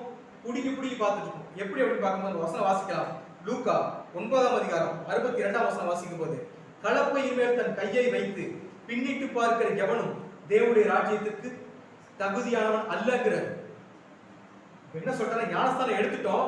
ஞானஸ்தானம் எடுத்துட்டும் கூட அந்த ஆணியை புடிங்கி அடிச்சுட்டே இருந்தோம் அப்படின்னா கலப்பையில கையை வச்சுட்டு திருப்பி பார்த்துட்டோம் அப்படின்னா நமக்கு எந்த தகுதி இல்லைங்களோ. நான் 2 3 டைம் ஆணி அடிச்சிட்டேன், அந்த வழியை நான் தாங்கிட்டேன், எனக்கு ஒரு சான்ஸ் கொடுக்கணும், கொடுக்க மாட்டாங்க, கொடுக்கவே மாட்டேன். நம்ம எபிரேயர்ல படிக்கிறோம், ஒரு தரம் பிரகாசிக்கப்பட்டும் பரமையவே ருசி பார்த்தும் இனிவரும் உலகத்தின் பட எல்லாத்தையுமே தெரிஞ்சுக்கிட்டால் கூட அவரை மறுதளித்து போனவர்கள் அவரை மறுபடி தாங்களே சிலுவையிலிருந்து அவமானப்படுத்துகிறபடியா அவர்களை மறுபடி புதுப்பிக்கிறது கூடாத காரியம். சோ கலப்பையில கை வச்சுட்டோம் அப்படின்னா என்ன பண்ணிடக்கூடாது. மனவாட்டி இப்ப தூங்கிருச்சு, நம்முடைய பஞ்சம் பசுமையானது தெரிஞ்சிருச்சு. உண்மையான விசுவாசம் இதுதான். என்னுடைய வீடு கேது, என்னுடைய மச்ச தேவதார், இதுக்குள்ள இருக்கிறவங்க எந்த பாதிப்பும் இல்லைன்னு விசுவாசமா நம்பியும் கூட அப்பப்ப வெயிட்ட விட்டு என்ன பண்றது, வெளியே போயிட்டு வந்தோம்னா நம்ம பாதுகாப்பு இருக்குமான்னு கேட்டா. சோ திருச்சபை எப்படின்னா ஸ்டேபிளா தூங்கிட்டு இருக்கு. யாருக்குள்ள? கிறிஸ்துவுடைய மஞ்சத்துல நிரந்தரமா தூங்கிட்டு இருக்கு. அப்படி தூங்கிட்டு இருக்கிறதுக்கு எந்த பிரச்சனை யாருக்கு வரவிட மாட்டான், யாரும் வரவிட மாட்டான். சோ அதை எதுக்கு கம்பேர் பண்றா அப்படின்னு பார்க்கும்போது அந்த வசனம் வழி வாச்சோம்னா, எருசலேமின் குமாரத்திகளே, எனக்கு பிரியமானவளுக்கு மனதாக மட்டும் அவளை நீங்கள் விழிக்க பண்ணாமலும், நீங்க என்ன பண்ணிடாதீங்க, அவளை விழிக்க பண்ணாமலும் அவளை எழுப்பாமலும் இருக்கும்படிக்கு. விழிக்க பண்றதுக்கு எழுப்புறதுக்கு வித்தியாசம் என்ன? எழுப்புறது அப்படிங்கிறது எந்திரிச்சு எப்படி சுயநிலையோட உட்காருது. விழிக்கிறதுனா விழிச்ச உடனே சுயநிலைக்கு வந்துடும். டீப் ஸ்லீப்ல இருக்கிறவங்களை எழுப்பி பார்த்தீங்கன்னா எழுப்புற உடனே ஒரு 2 செகண்ட் என்ன ஆகிடுவாங்க, அன்ஸ்டேபிளா தான் இருப்பாங்க, சுயநிலைக்கு வந்திருக்க மாட்டாங்க. ஒரு 2-3 செகண்டுக்கு அப்புறம் தான் அவருடைய அந்த கரண்ட் சிச்சுவேஷன் என்னங்கிறது யாருக்கு புரியும், அவங்களுக்கு புரியும். அப்ப இவர் என்ன சொன்னா, நீங்க விழிக்க கூட பண்ணிடாது, ஜஸ்ட் ஓப்பனா பண்ணிட வேண்டாம். யாரு? மனவாட்டி கண்ணை முழிச்சிடவே கூடாது. அப்படிங்கிற யார் ரொம்ப கிளியரா இருக்கிறது? ஆண்டவராகிய இயேசு கிறிஸ்து இருக்கார். அது யார் மேல ப்ராமிஸ் பண்றாருன்னா, வெளியின் மான்களின் மேலும் மறைகளின் மேலும். மறைனா தெரியுதுல்ல, மானோட குட்டி. நம்ம முன்னாடியே பார்த்துருக்கோம், ரொம்ப சென்சிட்டிவான ஒரு அனிமல். எது? என்னது? மான். எல்லா சூழ்நிலைகளையும் தனக்கு எந்த ஒரு பிரச்சனையும் வந்துருமோ அப்படிங்கிற ஒரு அலர்ட்டோட இருக்கக்கூடிய உயிரினம் தான் என்னதான் இந்த மான். எப்பவுமே எப்படி இருக்குங்களாமோ ஒரு துருன்னு தன்னை சுத்தி எப்பவுமே பார்த்துக்கிட்டே இருக்கும். எப்ப எனக்கு எந்த ஒரு பிரச்சனை வரும், அதுல இருந்து நான் எப்படி தப்பிக்கிறது அப்படின்னு சொல்லிட்டு எப்பவுமே பார்த்துக்கிட்டே இருக்கக்கூடிய ஒரு அனிமல் தான் என்னதுன்னா மான். அது தூங்கும் போது கூட எப்படிதான் தூங்குமாமோ, தூங்கும் போது கூட ரொம்ப அலர்ட்டா தான். நம்ம போன வாரம் பார்த்தோம், போன வாரம் அது முந்தின வாரம் குதிரை எப்படிதான் தூங்கும், நின்றுகிட்டே தான் தூங்கும். ஏன்? ஒரு பிரச்சனை வந்துச்சுன்னா டக்குன்னு அதுல என்ன பண்ண அந்த குதிரை எஸ்கேப் ஆகி போயிடும். அதே மாதிரி மானுமே கூட ரொம்ப சென்சிட்டிவா தூங்கும் போது கூட ஹியரிங் சென்ஸ், அந்த கேட்கக்கூடிய செவித்திறனை அதிகப்படுத்தி வச்சு என்ன பண்ணலாம். ஒரு சின்ன இலை அசைஞ்சா கூட யாருக்கு தெரியும், யாருக்கு தெரியும். சோ அப்படிப்பட்டவங்க தான் இங்க தூங்கிட்டு இருக்க. யாரு? திருச்சபை மான் மாதிரி தான் என்ன பண்ணிட்டு இருக்கலாம், தூங்கிட்டு இருக்கு. ஒரு சின்ன பிரச்சனை வந்தா கூட திருச்சபை எங்க இருந்து என்ன பண்ணிருமா, என்ன பண்ணிருவோம், முழிச்சிருச்சுனாலே நம்ம எங்க போயிட்டது அர்த்தம், உலகத்துக்குள்ள போயிட்டோம். தூங்குற வரைக்கும் தான் நம்ம பெட்ரூம். முடிச்சுட்டா நம்ம எங்க போயிடுவோம், சுயமா யோசிக்க ஆரம்பிச்சிருவோம். சுத்தி என்ன நடக்குது என்ன பண்ணிடுவோம், வேடிக்கை பார்க்க ஆரம்பிச்சிருவோம். அப்படி பார்க்க ஆரம்பிச்சுட்டாலே நம்ம எந்த ரூம்ல இருக்கிற என்ன பண்ணிடுவோம், தூங்கிட்டு இருக்கிற வரைக்கும் நம்ம எந்த பிரச்சனையும் இல்லை. முடிச்சிட்டோம்னா அடுத்து என்ன பிரச்சனைங்கிறத என்ன பண்ணுவோம், நோட்டீஸ் பண்ணுவோம். அந்த மாதிரி தான் இப்ப யார் தூங்கிட்டு இருக்கிறதுனா, மனவாட்டி தூங்கிட்டு இருக்கு. அதை தயவு செஞ்சு என்ன பண்ணிடாது, அவன் முழிச்சிட்டா டக்குன்னு ரியாக்ட் ஆகி யாரை விட்டு வெளியே போயிடுவா. அதனால அவளை என்ன பண்ணிடாதீங்க, தயவு செஞ்சு எழுப்பிடாதுன்னு சொல்லிட்டு யார் ஆர்டர் கொடுக்கறது. இது நம்ம பவுல் சொல்லியிருப்பாரு, பொறுத்து இல்லை. என்ன சொல்லுவார் அப்படின்னு பார்க்கும்போது, ஒருவன் என் ஆலயத்தை கெடுத்தால் அவனை யார் கெடுப்பாங்க, தூங்கிட்டு இருக்கிறது யாரு, என்னுடைய மனவாட்டி, ஏன் சபை. இவங்களை தூங்க வைக்கிறதுக்கு நான் நிறைய ஃபுட்டு கொடுத்துருக்கேன். என்ன கொடுத்துருக்கேன், ஆரோக்கியமான ஃபுட்டு நிறைய கொடுத்து இவங்களை கஷ்டப்பட்டு நிறைய பாடுகளை அனுபவிச்சு அவங்களுக்கு நிறைய ட்ரைனிங் கொடுத்து என்ன பண்ணிருக்கேன், நான் தூங்க வச்சிருக்கேன். தயவு இவங்களை என்ன பண்ணிடாதீங்க, நீங்க எழுப்பிடாதீங்க. ஒருவேளை இவங்களை எழுப்ப நீங்க ட்ரை பண்ணினீங்க அப்படின்னா, ஒருவன் என் ஆலயத்தை கெடுத்தால் அவன் என்ன பண்ணுவேன்னா, நான் கெடுத்துறேன்னு ஆர்டர் போடுறார். எப்ப இந்த உலகத்துக்கு மனவாட்டி ரியாக்ட் பண்ணாம தூங்கிட்டு இருக்கோம். என்ன பண்ணிட்டு இருக்கோம், உலகத்துக்கு என்னைக்கு நம்ம ரியாக்ட் பண்ணாம ஒரு பிரேத மாதிரி இருக்கிறோமோ அன்னைக்கு நமக்காக யார் ரியாக்ட் பண்ணுவோம். சோ எந்த பிரச்சனை வந்தாலும் நமக்கு யார் நிற்பார், ஆண்டவராகிய இயேசு கிறிஸ்து நிற்பார். அவர் நமக்காக பேசுவார். பழைய ஏற்பாட்டில் ஒரு சம்பவம் படிச்சிருக்கோம், மோசையோட காலத்துல நடந்தது. மோசை ஒரு பெரிய பிரச்சனையில போயிடுவாரு. எல்லாரும் சுத்தி நின்று அவர் குற்றச்சாட்டிட்டு இருப்பாங்க. யாரு, அதாவது மோசை சிப்போராலையும் அவருடைய மனைவி சிப்போராளுக்கும் அவங்க மாமனாருக்கும் நிறைய போஸ்டிங் கொடுத்திருப்பாரு. நியாயம் தீர்க்கறதுக்கு ஜட்ஜு மாதிரி ஒரு போஸ்டிங் கொடுத்திருப்பாரு. இதை கேட்டோன்னே யாருக்கு கோவம் வந்துடும்னா, மீரியமுக்கும் ஆரோனுக்கும் பயங்கரமா கோவம் வந்துடும். ஆர்கியூ பண்ணிட்டு இருப்பாங்க. யார்கிட்ட, மோசை கிட்ட ஆர்கியூ பண்ணுவாங்க. அந்த சம்பவத்தை பைபிள்ல ஃப்ரீயா படிச்சு பாருங்க. ஆர்கியூ பண்ணுவாங்க. என்ன ஆர்கியூ பண்ணுவாங்கன்னா, தேவன் உங்கள்கிட்ட மட்டும் தான் பேசுறாரா, எங்கள்கிட்ட பேசுறது இல்லையா, நாங்களும் தீர்க்கதரிசிகள் தான், ஆரோன் என்னதான் தீர்க்கதரிசி நீ எங்களை கேட்காம நீங்களே முடிவு பண்ணிட்டு இருக்கீங்களா அப்படின்னு சொல்லிட்டு பயங்கரமா யார்கிட்ட ஆர்கியூ பண்ணிட்டு இருப்பாங்கன்னா மோசைட்ட ஆர்கியூ பண்ணிட்டு இருப்பாங்க. அந்த விஷயத்தை இன்டர்வியூ போய் படிச்சு பார்த்தோம்னா மோசே அதில் ரிப்ளை பண்ணிருப்பாருன்னு யோசிச்சிருக்கீங்க. மோசே பதிலே சொல்ல மாட்டார், அமைதியா நின்றுட்டே இருப்பார். மோசே அமைதியா நிக்கிறார் அப்படின்னாலே அவர் யார் சான்ஸ் கொடுக்குறாரு அர்த்தம்? தேவனுக்கு சான்ஸ் கொடுக்குற அர்த்தம். மோசே அமைதியா இருக்கும் போது அங்க அவங்களுக்கு யார் பதில் சொல்வார்னா தேவன் பேச ஆரம்பிப்பார். யார் பேச ஆரம்பிப்பாரு? நீ யாரை எதிர்த்து பேசிட்டு இருக்க தெரியுமா? மோசே என்னுடைய வீட்டில் எங்கும். சோ மோசேக்காக தேவன் பரிந்து பேசுவார். அந்த சான்ஸை யார் கொடுத்தது? யார் கொடுத்தது? மோசே கொடுத்தார். இன்னைக்கு நம்மளுக்கு அதே சான்ஸ் தான். இங்க உலகத்துக்கு நம்ம ரியாக்ட் ஆகாம இருந்தா மட்டும்தான் நம்ம லைஃப்ல யாருடைய கிரியை வேலை செய்யும்? தேவனுடைய கிரியை வேலை செய்யும். இல்லைனா ஏன்னா அவர் நம்ம பண்ணிருக்க ப்ராமிஸோட வேல்யூ அது. நீங்க அமைதியா இருக்கு. நீங்க என்ன பண்ணுங்க? பீ குவைட்னு சொல்றாங்க. தாவீது சொல்லுவார், நல்லமானதையும் பேசாமல் எப்படி இருந்தேன்? ஊமையா இருக்கு. நான் அமைதியா இருக்கேன்னு சொல்லுவார். இப்ப நமக்கு என்னதான் ரூல்? அமைதியா தூங்கணும். இங்க கிறிஸ்துவுடைய மடியில அவருடைய மஞ்சத்துல அமைதியா தூங்கணும். ஏன் அவர் அமைதியா தூங்க சொல்றாருன்னா நீங்க எதுக்குமே ரியாக்ட் பண்ணாதீங்க. இந்த உலகத்துல எதுக்குமே ரியாக்ட் பண்ணாதீங்க. ஏன் அப்படின்னு பார்க்கும்போது யோவான் 14வது அதிகாரம் 18ஆம் வசனம் வாச்சோம்னா நான் உங்களை திக்கற்றவர்களாக விடேன். என்ன சொல்றாங்களாமா? நான் உங்களை திக்கற்றவர்கள் என்ன பண்ண மாட்டேன். நீங்க அமைதியா தூங்குங்க. உங்களுக்கு என்ன வந்தாலும் யார் பார்த்துப்பா? உங்க பின்னாடி யார் நிற்பேன்? நான் நிற்பேன். அப்ப நம்ம சான்ஸை யாருக்கு கொடுக்கணும்? இப்ப நம்மளே நம்ம பிரச்சனையை ஃபேஸ் பண்ணிட்டு இருந்தோம்னா நமக்கு யாருடைய விசுவாசம் இல்லைங்க? மார்க்ல படிச்சோம்ல, விசுவாசிக்கிறவனா எல்லாம் விசுவாசிக்க கூடுமானால் உங்களால் என்ன கூடும், விசுவாசிக்கிறவனுக்கு எல்லாமே கூடும். சோ இப்ப விசுவாசிக்க வேண்டிய பொறுப்பு தான் யாருக்கு இருக்கு? யாருக்கு இருக்கு? என்னைக்கு நம்ம விசுவாசிக்கிற ஆரம்பிக்கிறோமோ யார் ஆண்டவரே இயேசு கிறிஸ்து என்ன விசுவாசிக்க ஆரம்பிக்கிறோமோ அவர் சொல்லக்கூடிய இன்னொரு வாக்குத்தத்தம் என்னன்னா ஏசாயா 46வது அதிகாரம் 4ஆம் வசனம் வாசிக்கும் போது இனிமேலும் நான் ஏந்துவேன். எப்ப? இவ்வளவுதான் நீங்க ரெஸ்ட் எடுத்தீங்களா? நீங்க ரெஸ்ட் எடுத்துட்டே இருங்க. உங்களுக்கு என்ன பிரச்சனை யார் பார்த்துப்பா? நான் பார்த்துக்கிறேன். இனிமேலும் நான் ஏந்துவேன், நான் சுமப்பேன், நான் என்ன பண்ணுவேன்? நான் தப்பு வைப்பேங்கிற. எதுல இருந்து? எந்த பிரச்சனை வந்தாலும் சரி நம்ம விசுவாசிச்சா மட்டும் போதும். யார் நமக்கு பின்னாடி நிற்பா? யார் பின்னாடி நிற்பா? நமக்கு பிரச்சனை வரும்போது நம்ம கிறிஸ்துவையே யோசிச்சுட்டு இருக்கோம். கிறிஸ்து ஓகே தான், ஆனா மைக்கில் கொஞ்சம் கன்சிடர் பண்ணி பார்த்தோம்னா நமக்கு என்ன வராது? பழைய ஏற்பாட்டில் மைக்கில் நமக்கு தெரியும்ல, அவங்க அப்பாவுக்கு ஒண்ணுன்னா விட்டு கொடுக்கவே மாட்டார். இன்னைக்கு நம்ம யார்? அவங்க அப்பாவோட முதற் பேராளர்கள், பிதாவாகிய தேவனுடைய ஒரே பேரான ஜனங்கள். ரைட்டு தானே? கிறிஸ்துவுக்கு ஈக்குவலா நம்ம அழைச்சிருக்காருன்னா நமக்கு பிரச்சனைனாலும் யாரும் ஒத்துக்க மாட்டார்? பிரதான தூதனாகிய மிகாவேல் ஒத்துக்க மாட்டார். ஸோ அவருக்கு ஒரு சான்ஸ் இங்க யாரு கொடுக்கணும் அப்படின்னு பார்க்கும்போது நம்ம கொடுக்கணும். ஸோ இப்போ மணவாட்டி தூங்கிட்டு இருக்காங்க. மணவாட்டிக்கு ஒரு பிரச்சனை வரும்போதே அவங்களுக்கு முன்னாடி யார் வந்து பேசுறது? எருசலேமின் குமாரத்திலே நீங்க எப்படி இருக்கு? சைலண்டா இருக்கு. எப்படி இருக்கு? இப்படி கிறிஸ்து நம்ம பின்னாடி பேசினா நமக்கு எப்படி இருக்கு? நமக்கு எப்படி இருக்கு?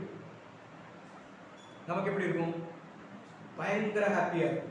நமக்கு எப்படி இருக்குன்னா பயங்கர ஹாப்பியா இருக்கும். ஸோ இந்த சவுண்டு கேட்ட உடனே மணவாட்டிக்கு தெரிஞ்சிருச்சு. என்னது? நம்ம உன்னத பாட்டு 2ஆம் அதிகாரம் 8ஆம் வசனம் வாசிக்கணும்ல, இது என் நேசருடைய சத்தம். நான் அமைதியா இருந்தேன், இப்ப எனக்கு யாரு ரியாக்ட் பண்ண ஆரம்பிச்சு எனக்காக? நம்ம பைபிள்ல படிக்கிறோம்ல, அவர் நமக்காக என்ன பண்றாங்களாமா? பரிந்து பேசுகிறவராக இருக்கிறார். யாரு? அவர் பரிந்து பேசுறதுக்கான சான்ஸ் யார் கொடுக்கணும்? இங்க யார் கொடுக்கணும்? நம்ம கொடுக்கணும். சோ நம்ம கொடுத்தோம்னா அந்த சத்தம் யாருக்கு கேட்க ஆரம்பிச்சோம்? இப்ப நமக்கெல்லாம் கேட்டுருச்சு அவர் சத்தம். நமக்கு கேட்கல அப்படின்னா நம்ம என்ன பண்ணல? கிறிஸ்துவுக்கான சான்ஸ் என்ன பண்ணல? கொடுக்கவே இல்லை. இன்னும் கண்ணை பாதி அரை கண்ணிலே தூங்கிட்டு இருக்கோம். நம்ம எப்படி தூங்கிட்டு இருக்கோம்? ஒரு கண்ணை திறந்துட்டு ஒரு கண்ணை மூடிட்டு. நம்ம பிரச்சனையை ஃபேஸ் பண்ணணும், சத்தியத்துக்குள்ளே இருக்கணும். உலகத்தோட பிரச்சனையை ஃபேஸ் பண்ணணும், சத்தியத்துக்குள்ளே இருக்கணும். சர்ச்சுக்கும் போகணும், உலகத்துக்குள்ளே போகணும். இப்படி ஒரு கண்ணை மூடிட்டு ஒரு கண்ணை திறந்துட்டு தூங்கிட்டு இருந்தோம்னா நமக்கு யாரோட கைடன்ஸ் கிடைக்காது? யாரோட கைடன்ஸ் கிடைக்காது? கிறிஸ்துவோட கைடன்ஸ் கிடைக்காது. இந்த முழுசா நம்ம கிறிஸ்துவோட இலைப்பாறுதல போனோம்னா மட்டும்தான் நமக்கு யாருடைய சத்தம் கேட்கும்? யாருடைய சத்தம் கேட்கும்? சோ நமக்கு இந்த உலகத்துல யாருடைய சத்தம் மட்டும்தான் கேட்கும். சோ மணவாட்டிக்கு அது கேட்டுருச்சு. என்ன கேட்டுச்சுன்னா இது என்னுடைய நேசருடைய சத்தம் அப்படின்னு. இப்ப யாரு புரிஞ்சுக்கிட்டது? மணவாட்டி புரிஞ்சுக்கிட்டாங்க. அந்த சத்தத்தோட வேல்யூ என்ன, அந்த சத்தம் அந்த அம்மாவுக்கு எப்படி இருந்துச்சு, அந்த சத்தம் கேட்டவங்க அந்த அம்மாவுக்கு எப்படி பூஸ்டப் எப்படி உத்வேகம் அடைஞ்சாங்க, எப்படி உற்சாகம் அடைஞ்சாங்க, அதுக்கப்புறம் அந்த அம்மா எப்படி சர்வை பண்ணி கிறிஸ்துவத்துல போய் சேர்ந்தாங்க அப்படிங்கிறத நம்ம வரக்கூடிய வாரங்கள்ல தொடர்ந்து சிந்திக்கலாம். தேவன் தாமே இந்த வார்த்தைகளை ஆசீர்வாதம் தருவாராக.